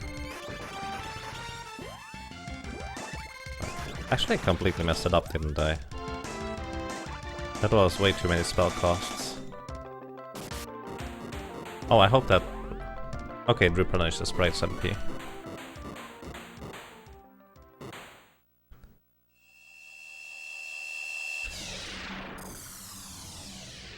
Probably better known because of a spin-off game, Star Siege Stripes. I heard about that one. I don't know in what context it was, but I think it was a positive one. Not entirely sure.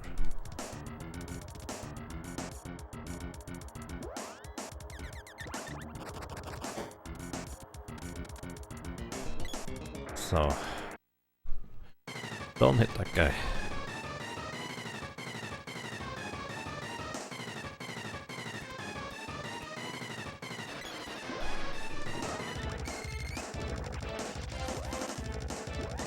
Two, 3, 4,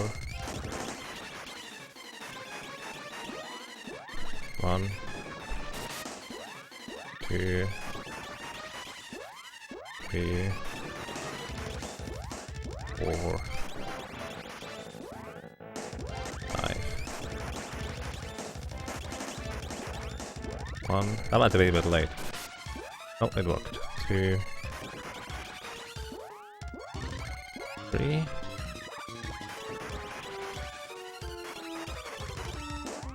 Now we start casting this. 1, 2, 3. I think that's good enough. Let's see. Let's see. No, that was not good enough. How many was it? Oh, 3 plus 1. Now it's good. I messed up.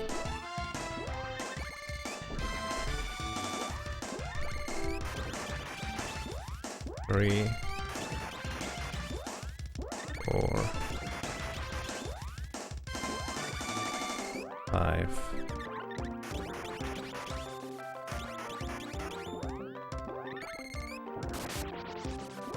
1,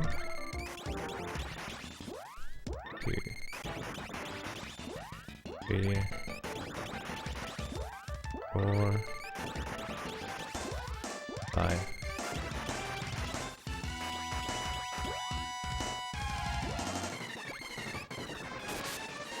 One, 2. Oh. I thought I had another fairy walnut. Apparently I was mistaken. Why did I think I had another fairy walnut?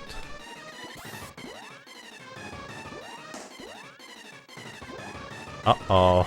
Okay, this could take a while, guys. That was a huge mistake on my end. For some reason I thought I had an additional one. So this will now take a little while longer than usual. Why did I do that? Oh. It was still fine, I guess. I'm confused now.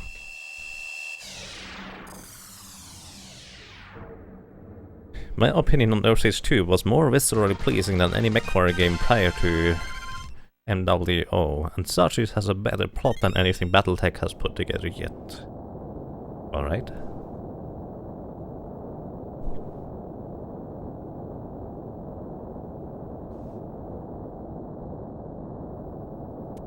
As far as gameplay mechanics go, MechWarrior is probably better. Alrighty. Hey, greetings, Contia. Good evening. How are you doing? I'm actually curious how I compare to my personal best. Apparently I am a little bit ahead of my personal best. I'm surprised that I'm ahead with marathon type strategies, where I'm just taking it everything a bit slower and safe.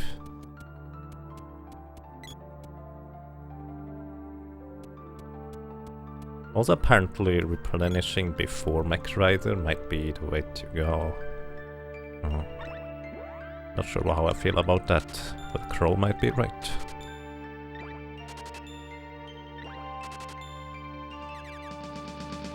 Nope, don't have a money. Okay. I used 1 Royal Jam, I should replenish that. 2, 3, 4. The lady still has no head equipment, so she takes extra damage from pretty much anything, more or less. So what did I say? Northwest? No, southeast. Right? Well, that was not entirely wrong.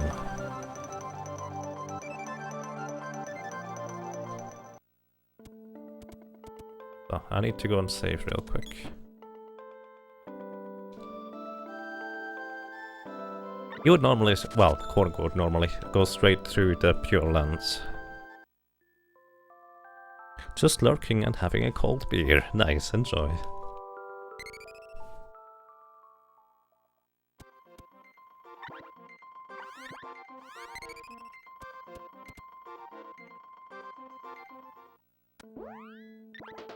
So, saved.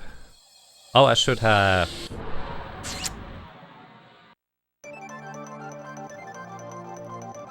I should have cast Lucid Barrier on the lady there.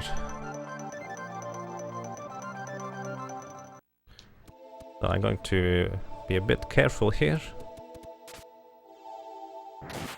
Ooh. Lucky they did not get hit. Really lucky, actually. As in, seriously lucky.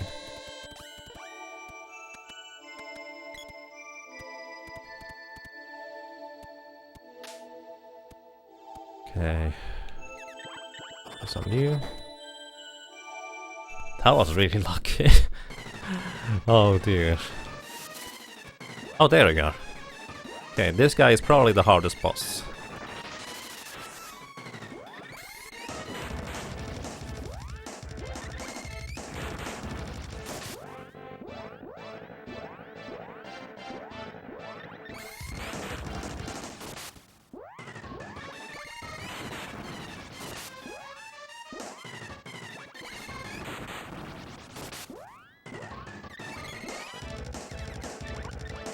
I'm going to unpick me the sprite here.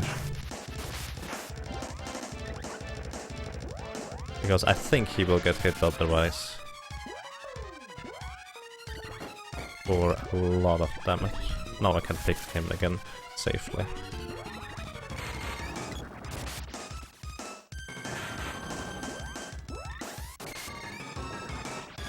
Come on, get pigmid.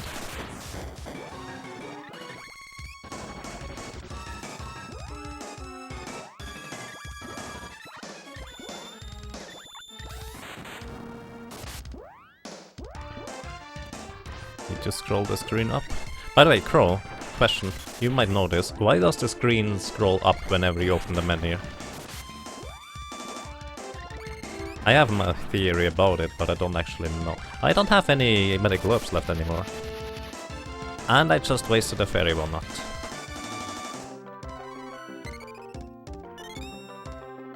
Well, rip me.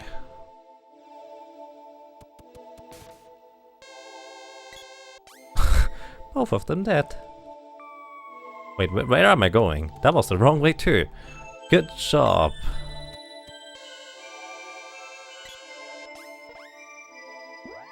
Oh dear.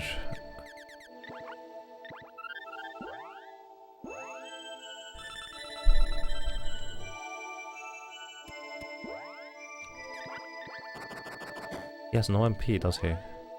Yeah, exactly 0. That's really bad. I think I can do the rest still. I only need one fairy walnut for a thunder gigas. But that's really bad still. I'm just going to go straight up for fireball here. Normally I would use one exploder, but I want to make extra sure that I don't need more than that. Or just fireballs. Since I only have one fairy walnut now left over. Which is pretty bad.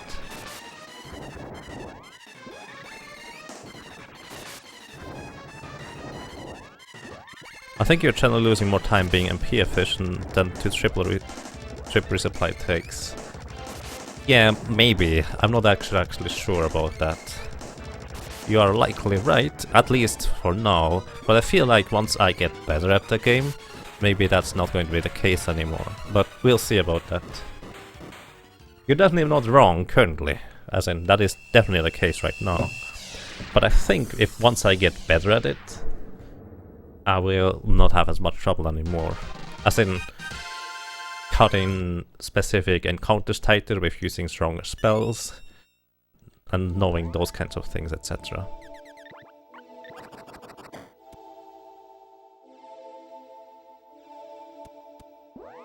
Okay.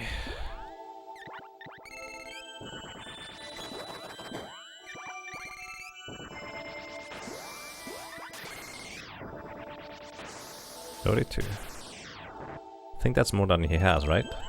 Just checking. Yeah, 28 is his max.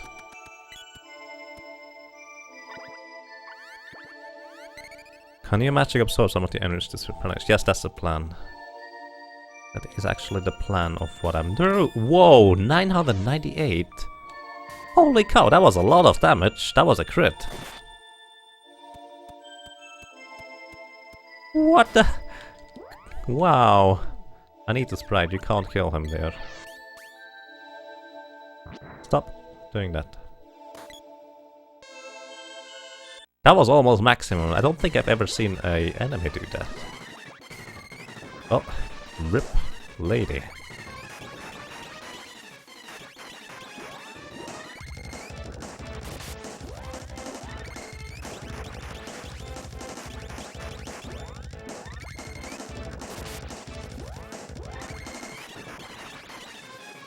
If I'm not mistaken, this should kill him.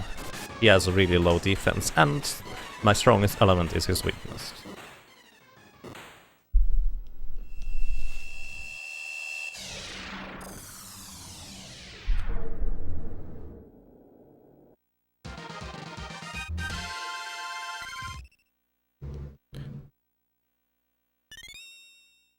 Yes, Thanatos and Tantalus is the only somewhat matching thing. That sounds about right. So I'm going to absorb this guy here. Hope to make him not dangerous anymore.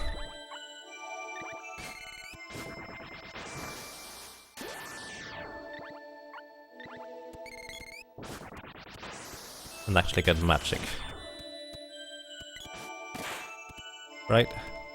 No, don't kill the sprite. I need this. I can revive him in the next screen. That's okay. But the lady is not. I have barrels. I have one spare barrel, in fact. Ah, this is so awkward. I'm making lots of mistakes here.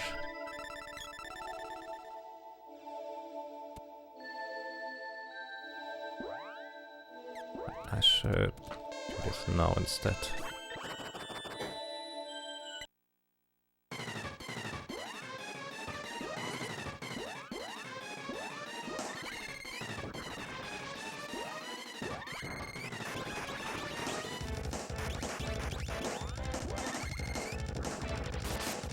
This guy's basically the same deal as the previous boss. I don't think I need to replenish MP between those two. But I have not tested that yet.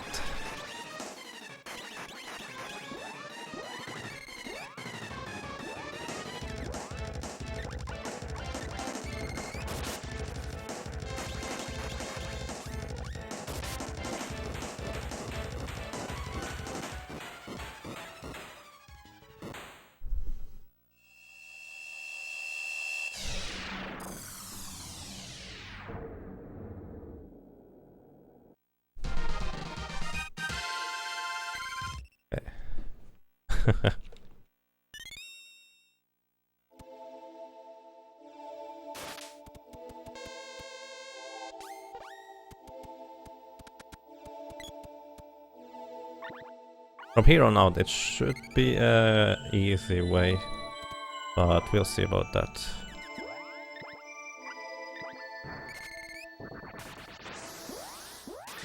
Stop getting killed, please.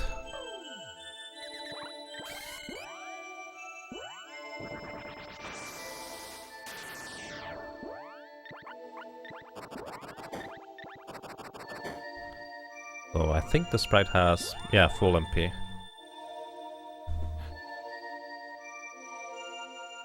Metal Gear Mana, as Crow likes to call it. Hey, greetings, Light Blue Cloud, how are you doing? Oops, it's up here. To the right. A little bit hidden, so a little bit faster, or a little bit safer. Actually, safe doesn't really matter if I have barrels anyways. That's not true, I don't need to cut through bushes that way.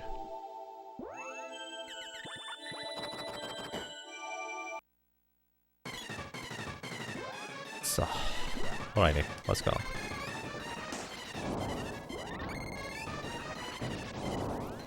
Let's check 3. I think it's 4 on level 4. Yeah, on level 3. Yeah, it's 4. 2, 3, 4. 1. It should level up soon. 3. This is my last fairy walnut. You better work. 1. 3. That's too early. 1. 3. Oh, I thought that would kill him. Didn't. That's my last cast. I cannot cast anymore. Alright. I mean, I technically have one more cast left over, but the issue is I need to absorb some MP from upcoming enemies. Technically, I could have used another gem missile there. So it was not entirely my last cast. To move out before the battles, yes, I agree with that. I recognize that after. Oh.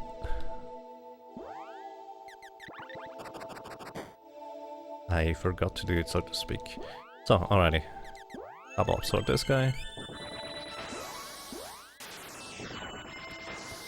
24, not quite full. I don't think I need full MP. But better safe than sorry.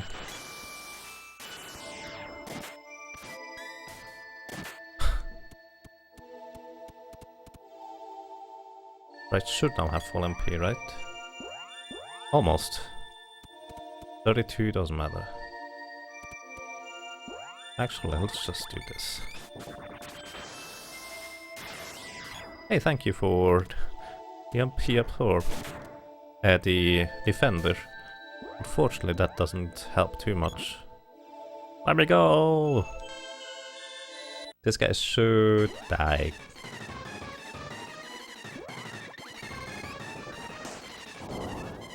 I think it's 3 as well.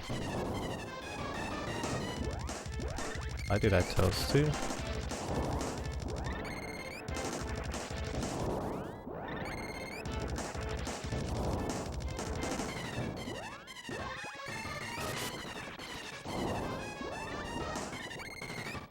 Two, 3.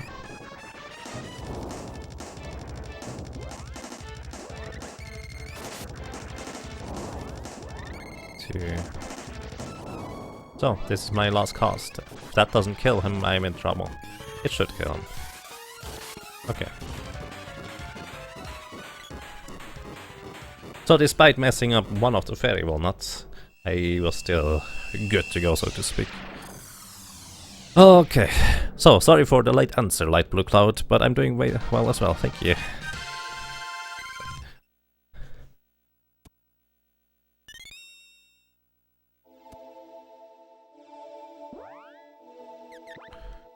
But don't forget to replenish on medical herbs as well. Allows the crow for that magic rope trick. If your game not yet. Alrighty. Real short break for me, be right back.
Alrighty, I'm back.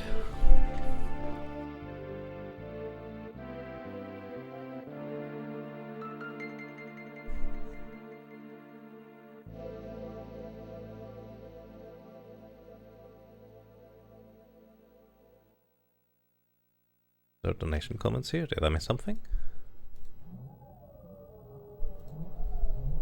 Oh, that's what. Okay, fair enough. Hey, good evening, Aldrai. How are you doing? Good music.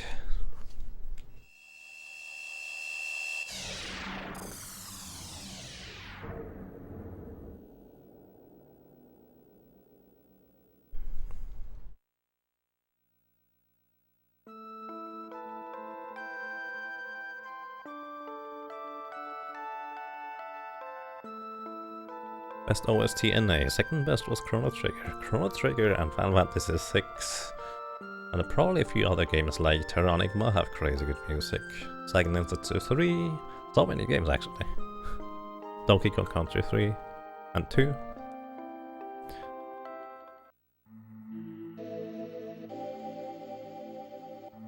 Just in the sense of the long cutscene. Yeah, I understood that afterwards. Fair enough.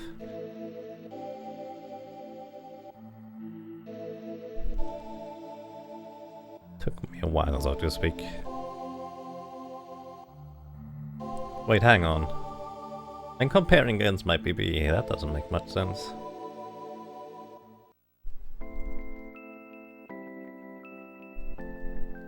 I thought I was still comparing against average splits. Oh. Sword power at maximum. Let's not mess up this one here.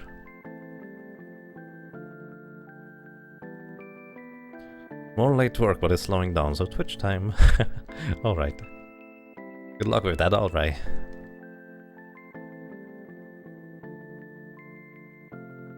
In Europe, Lufia 2 seems to be the more popular one. I think that depends on the region. But Lufia 2 was really good. I mean, we only knew it as Lufia. And honestly, Lufia 2 as a standalone game is amazing in my opinion. I think it's really good. Landstalker was one of your favorite Genesis games. Wait, Landstalker? Hang on, I need to play that one. I think Landstalker is out on Steam now, isn't it? There it is. So, going to replenish and then we are off to the Mana Fortress.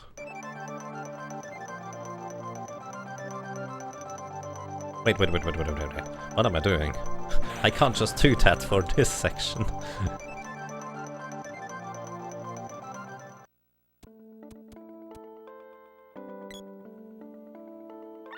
Yeah, I definitely want to play Landstalker once in a while.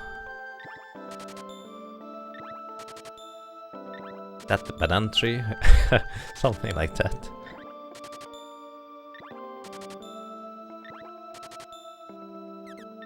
Good who's your favorite. Chrono Trigger is really good too, but doesn't have the nostalgia value to me. Yeah, that's fair. Chrono Trigger doesn't have the nostalgia value to me either. Although I would say Chrono Trigger aged a lot better than a lot of other games, as in, compared to Seeker of Mana, Chrono Trigger aged really well. Which one's ready? This one and this one. So the sprite will get the Elf Harpoon, which will allow him to have just one more point of intelligence and deal a little bit more damage with his spells. Everyone's silent? No, don't silence. You can go on.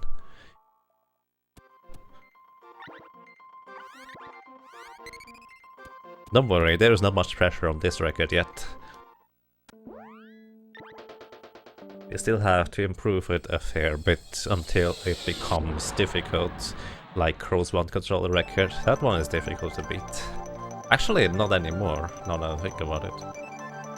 You should do that once in a while. But without the new skip, it would be really difficult to beat. I'm always expecting to jump to the left here. Which... oh, that's an idea. Please.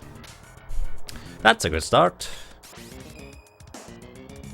That's a really good start. Oh well, whatever.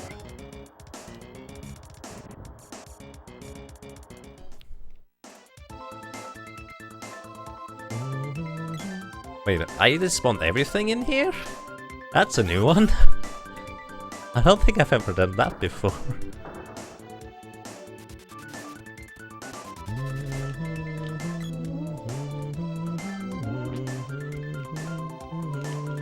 Come on. I'm so not used to having ghosts around here. Ah! Oh god. If I didn't still have the Lucid Barrier active on the sprite, that would have been a reset or a wipe there. Oh dear. Gimme.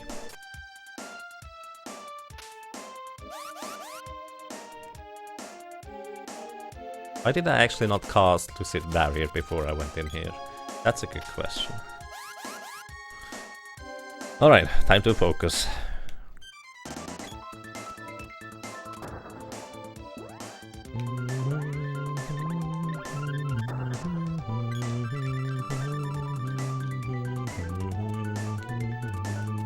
Enjoy the music.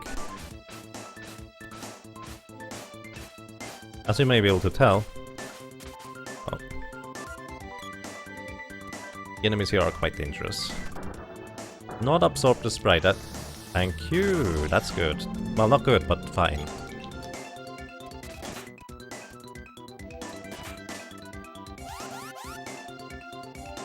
That's the main reason why I revived the boy. Okay. Sprite needs to equip his best weapon here. Pygmy the sprite. There we go. If I'm lucky, I will not have to use a fairy walnut in this encounter.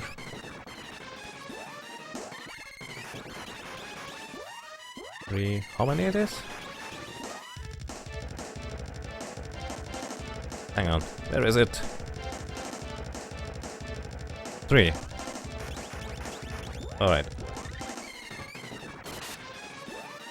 2... 3...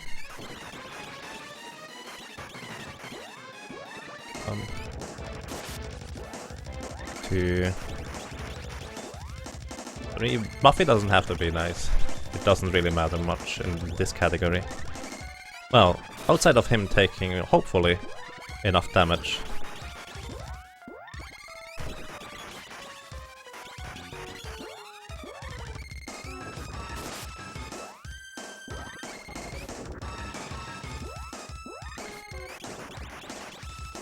Did I? That was 3, wasn't it?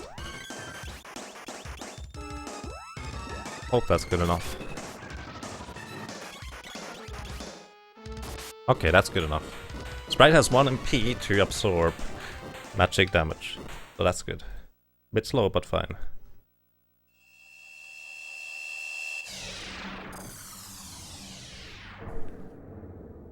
What do we do here? Actually, I have a plan on what I want to do here.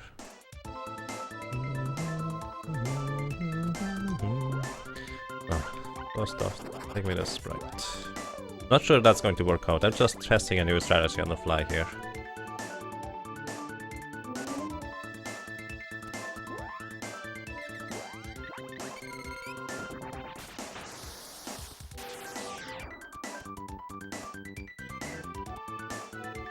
Oh. Ooh.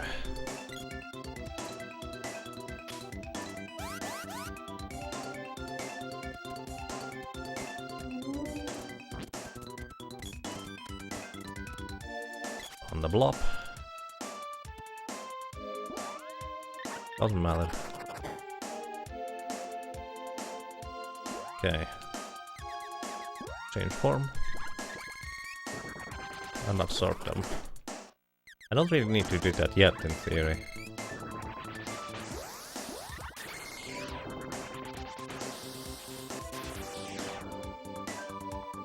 But it makes it easy here. So now I need to prepare with the lady. I'm not going to... Actually, I could bounce.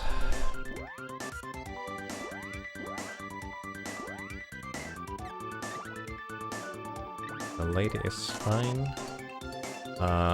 Oh, I did not level Dryad. Whoopsie. Why did I not level Dryad? I consider that now a mistake.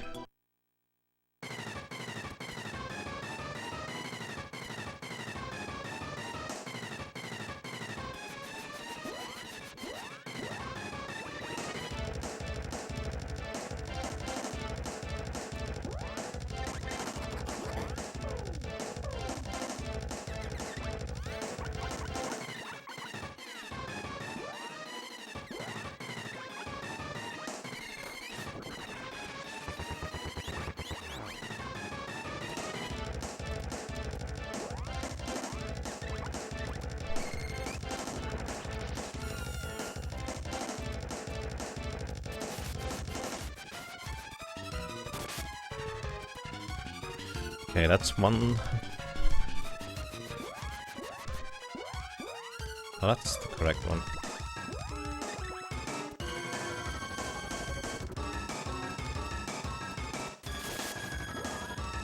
That's a crit.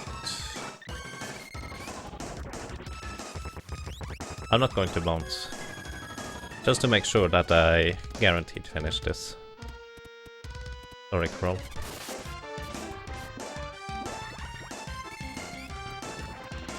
Will probably take a bit longer than necessary. Well, it will take a bit longer than necessary.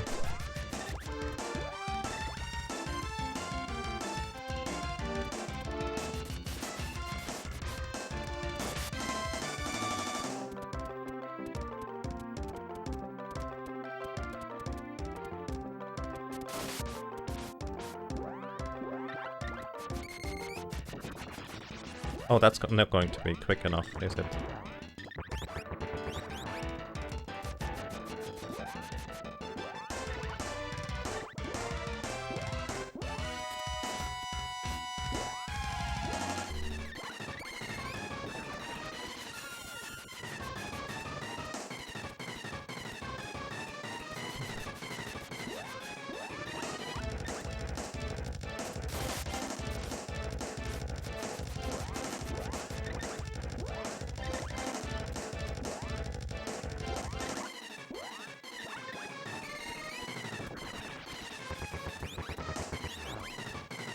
Also, I should lightsaber. I think that's not going to hit him. It didn't. Alright.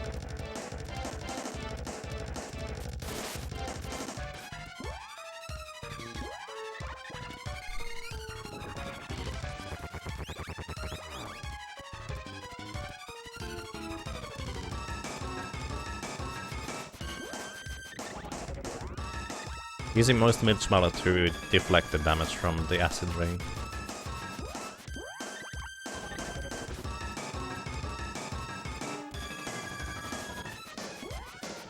It's actually really curious, he never targets the sprite with acid rain. I wonder whether he cannot target the sprite with acid rain, or whether there is different type of mechanic in play as to why he doesn't do that. I hope that's not a bad thing here. I was too greedy with the charge thing. No, I think the outside of the boy not attacking by on his own volition, I think this should still be well within range. That was a mistake.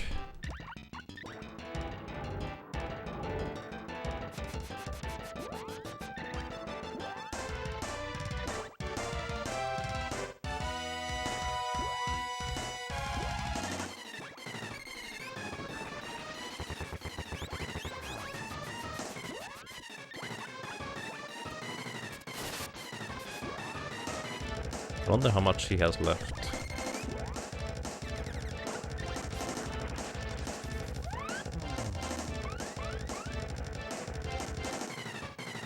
Five, 6, 7. One more crit. Oh, alright. Whatever. This should do the trick. I was a bit slow, but still okay, I guess.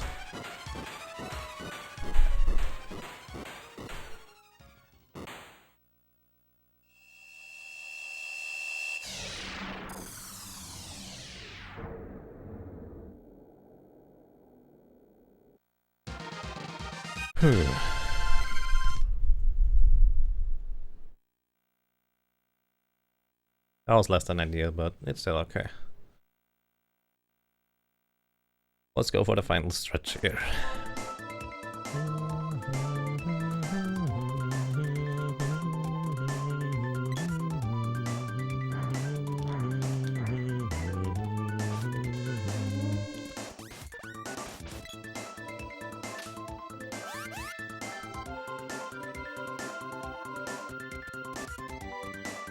The boy drops aggro.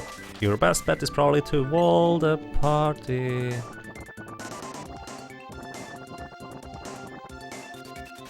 I'm not entirely sure what that means, to be honest. Hang on, I have another... No, I don't. I would have used the barrel now. Should I? Should I? Should I?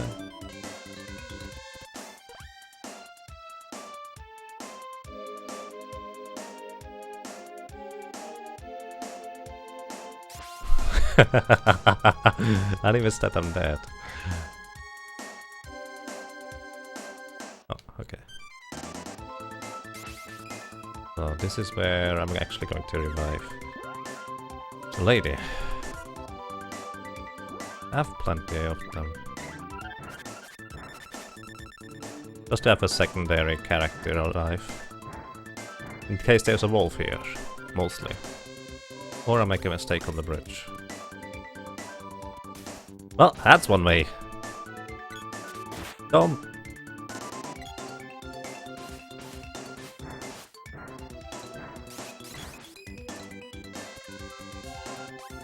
That was useless. Okay, I have one more couple, which I only need to sprite alive. I only need to sprite alive. It's okay.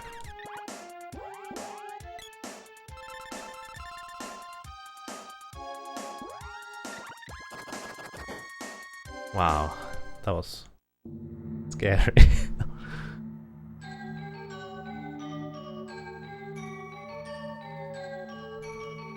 If the boy starts charging his weapon, you could control him yourself with the whole party as well. Oh, that's a fair point. But I think with my setup, he should always be in range no matter what. He just doesn't attack automatically anymore. Oh dear. Lady Stalker? I thought you guys were still talking about Landstalker. That's an actual game.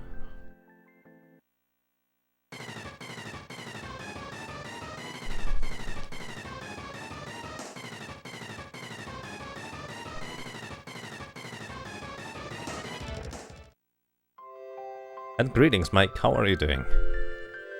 Good evening. You failed at sleep yesterday. Oh, sorry to hear that. Lady Stalker is a spiritual successor to Landstalker. Okay. Never heard of that, to be honest.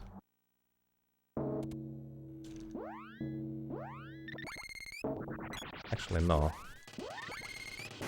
Right in front is fine. 3, 4, 5. I didn't replenish MP. It should be fine.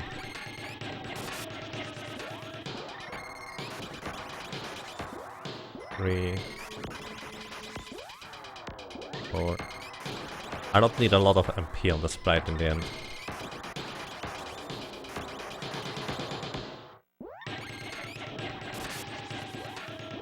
Okay. 1,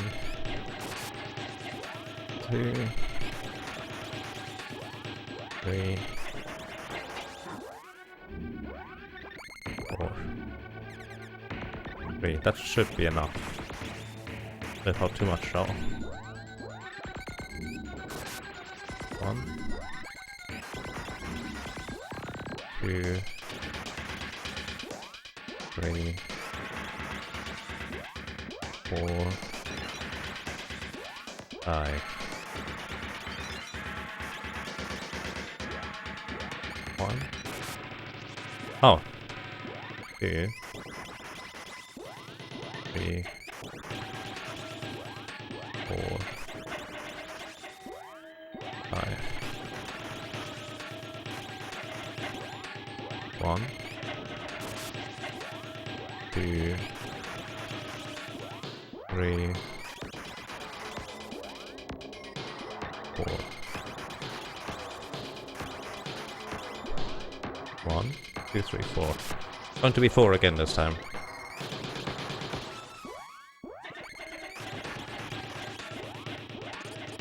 Oh, or not. Last fairy walnut for the sprite. The last one is going to be for the lady. 1, 2, 3.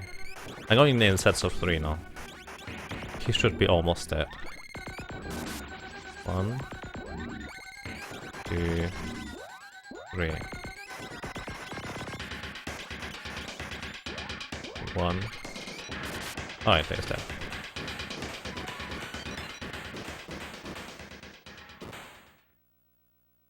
You did 6 freezes there? Oh, that's less than ideal. I'm terrible at counting. Tell you guys. Math is easier than counting. I guess counting is technically part of math. It doesn't make much sense. Oh dear.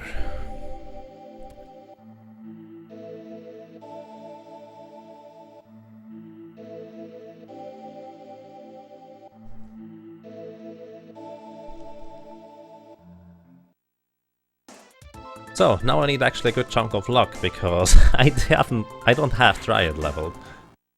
Why did I not level Dryad? I am not sure. I forgot. Probably should have. The boy's weapon is still petrification? That doesn't make much sense.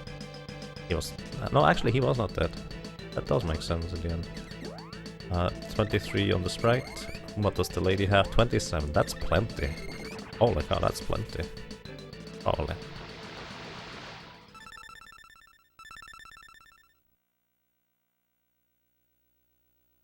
You waste the cutscene here because usually the first use of the mana sword is a whiff, like here. The mana sword wore off before I actually could use it. That's why you cast the first use of the mana sword here.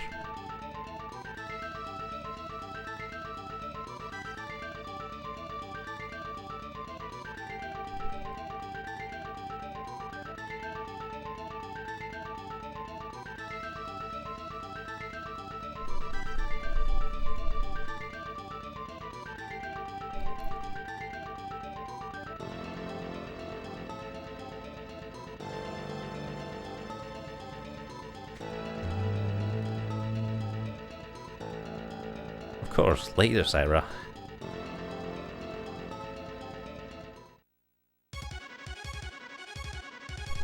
Let's go, final fight.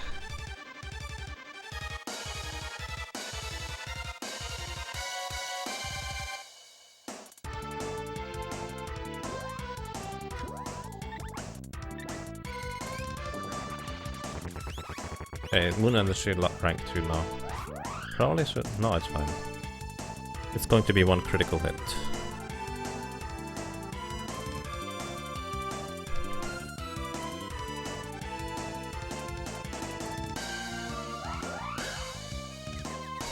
Oh, wrong. 24, 23.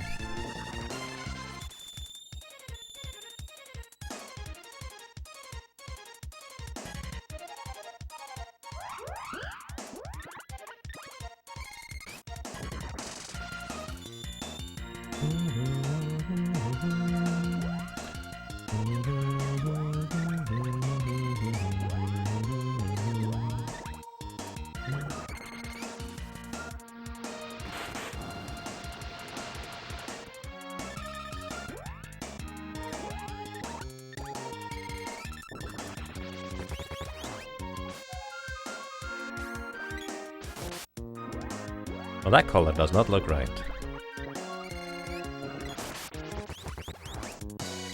I think I by accident found a good spot to stand here.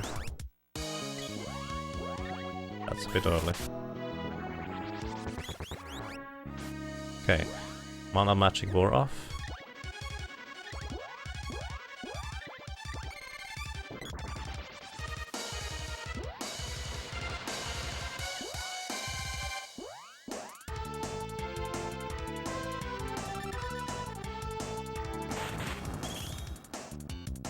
Okay, I thought it would not target the boy there, but apparently still targets the boy.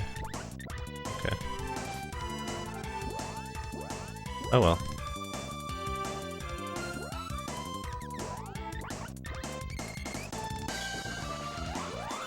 That was kind of close. Mana Beast gets whacked. You think so? She has 11 MP left, I think.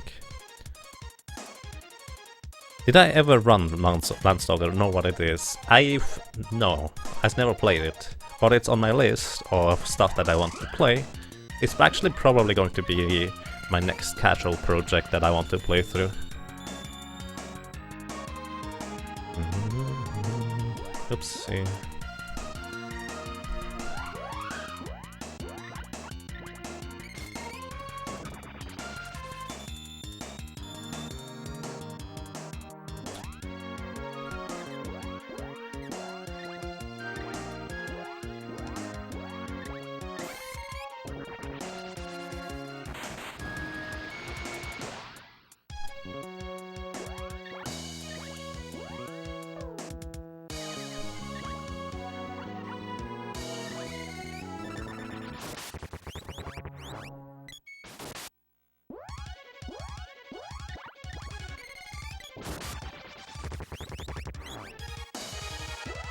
Okay, that's a mistake. That's an issue.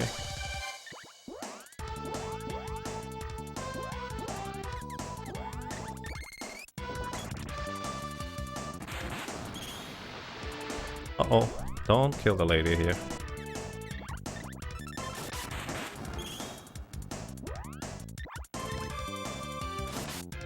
Oh, there we go.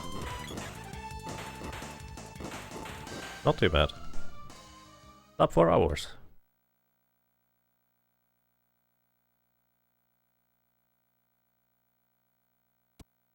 And there we go. That was unexpected, actually.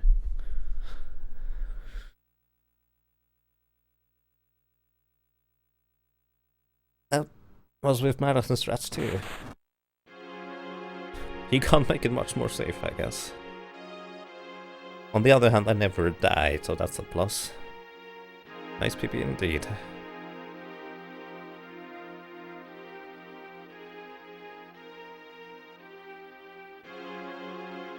Hey, Mr. Stinger, how are you doing?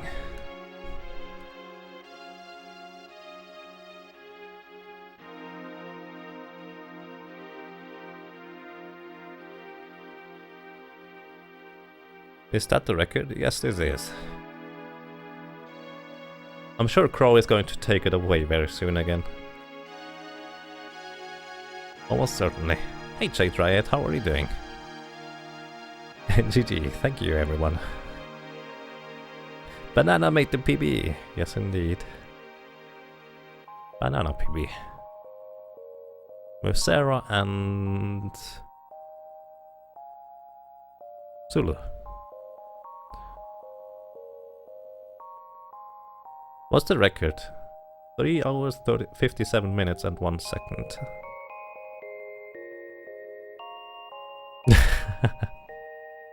Thanks, guys. Doing good. Glad to hear that. That sounds awesome.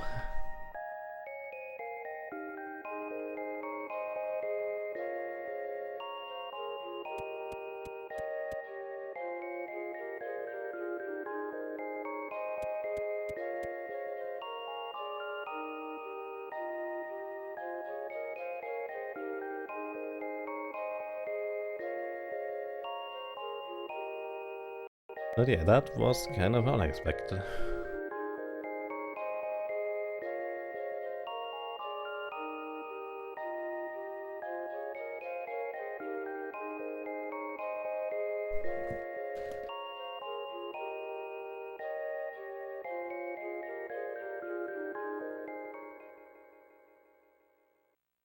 You can save approximately a minute by not saving as much. That sounds weird, doesn't it? I mean, actually saving the game. I saved the game a lot in this run.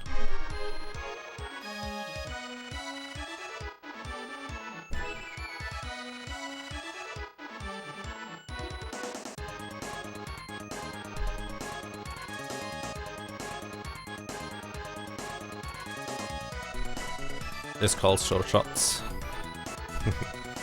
Good luck with that. More importantly, what kind of moon will it be? Who knows? So for people that are unaware, at the end of Secret of Mana there is a nice little ending screen with the end. The sprite looking lonely into the sky. In the night sky, more specifically, and The moon can be in one of 3 different phases: full moon, to third moon, or crescent moon. Which one? We don't actually know. It's kind of random, and we actually don't really know what the randomness is for that. But we'll see. Cricket moon? Sounds like a plan.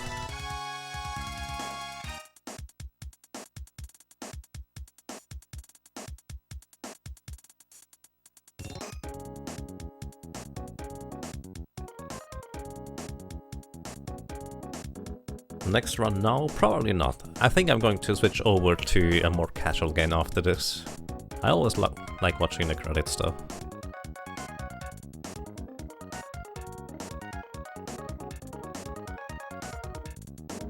You wish one. It was always backwards for me so far. The good runs got the full moon or to a third moon, but never really the crescent moon. So we'll see.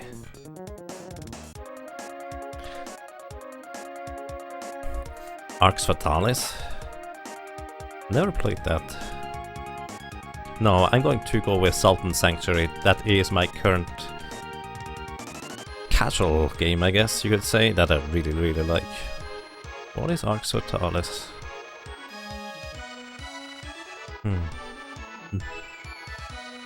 I heard the name before, but never really seen anything.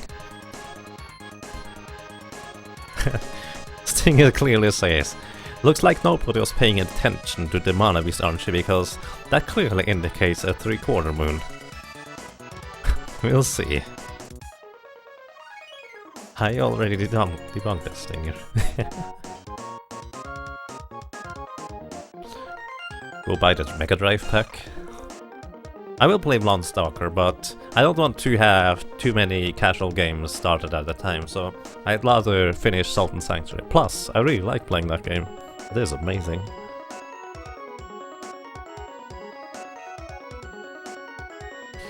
You know, I originally thought the back Nico is carrying is a hat.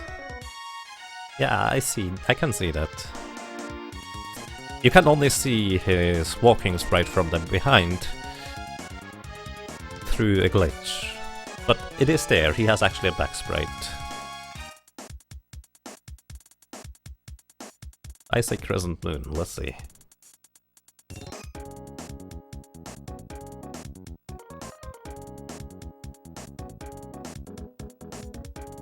Karl Holtzborg? Interesting name.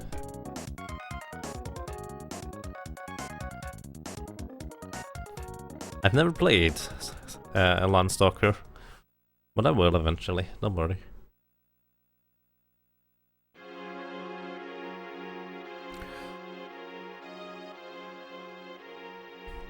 Hey guy. Yes, this is the new record, so to speak. Shiva, please. What are you doing?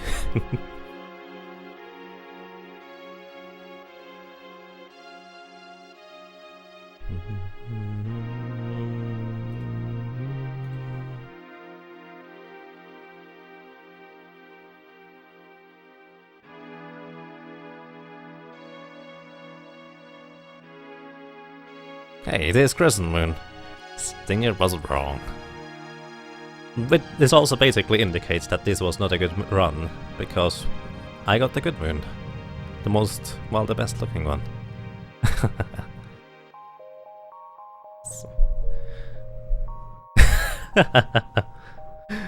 Okay, 1 wins. What was the previous one?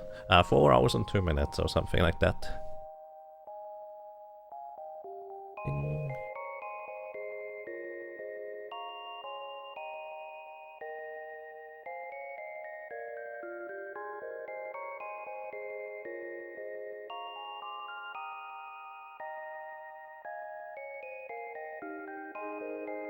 Oh well, I think that's it for Secret of Mana for today.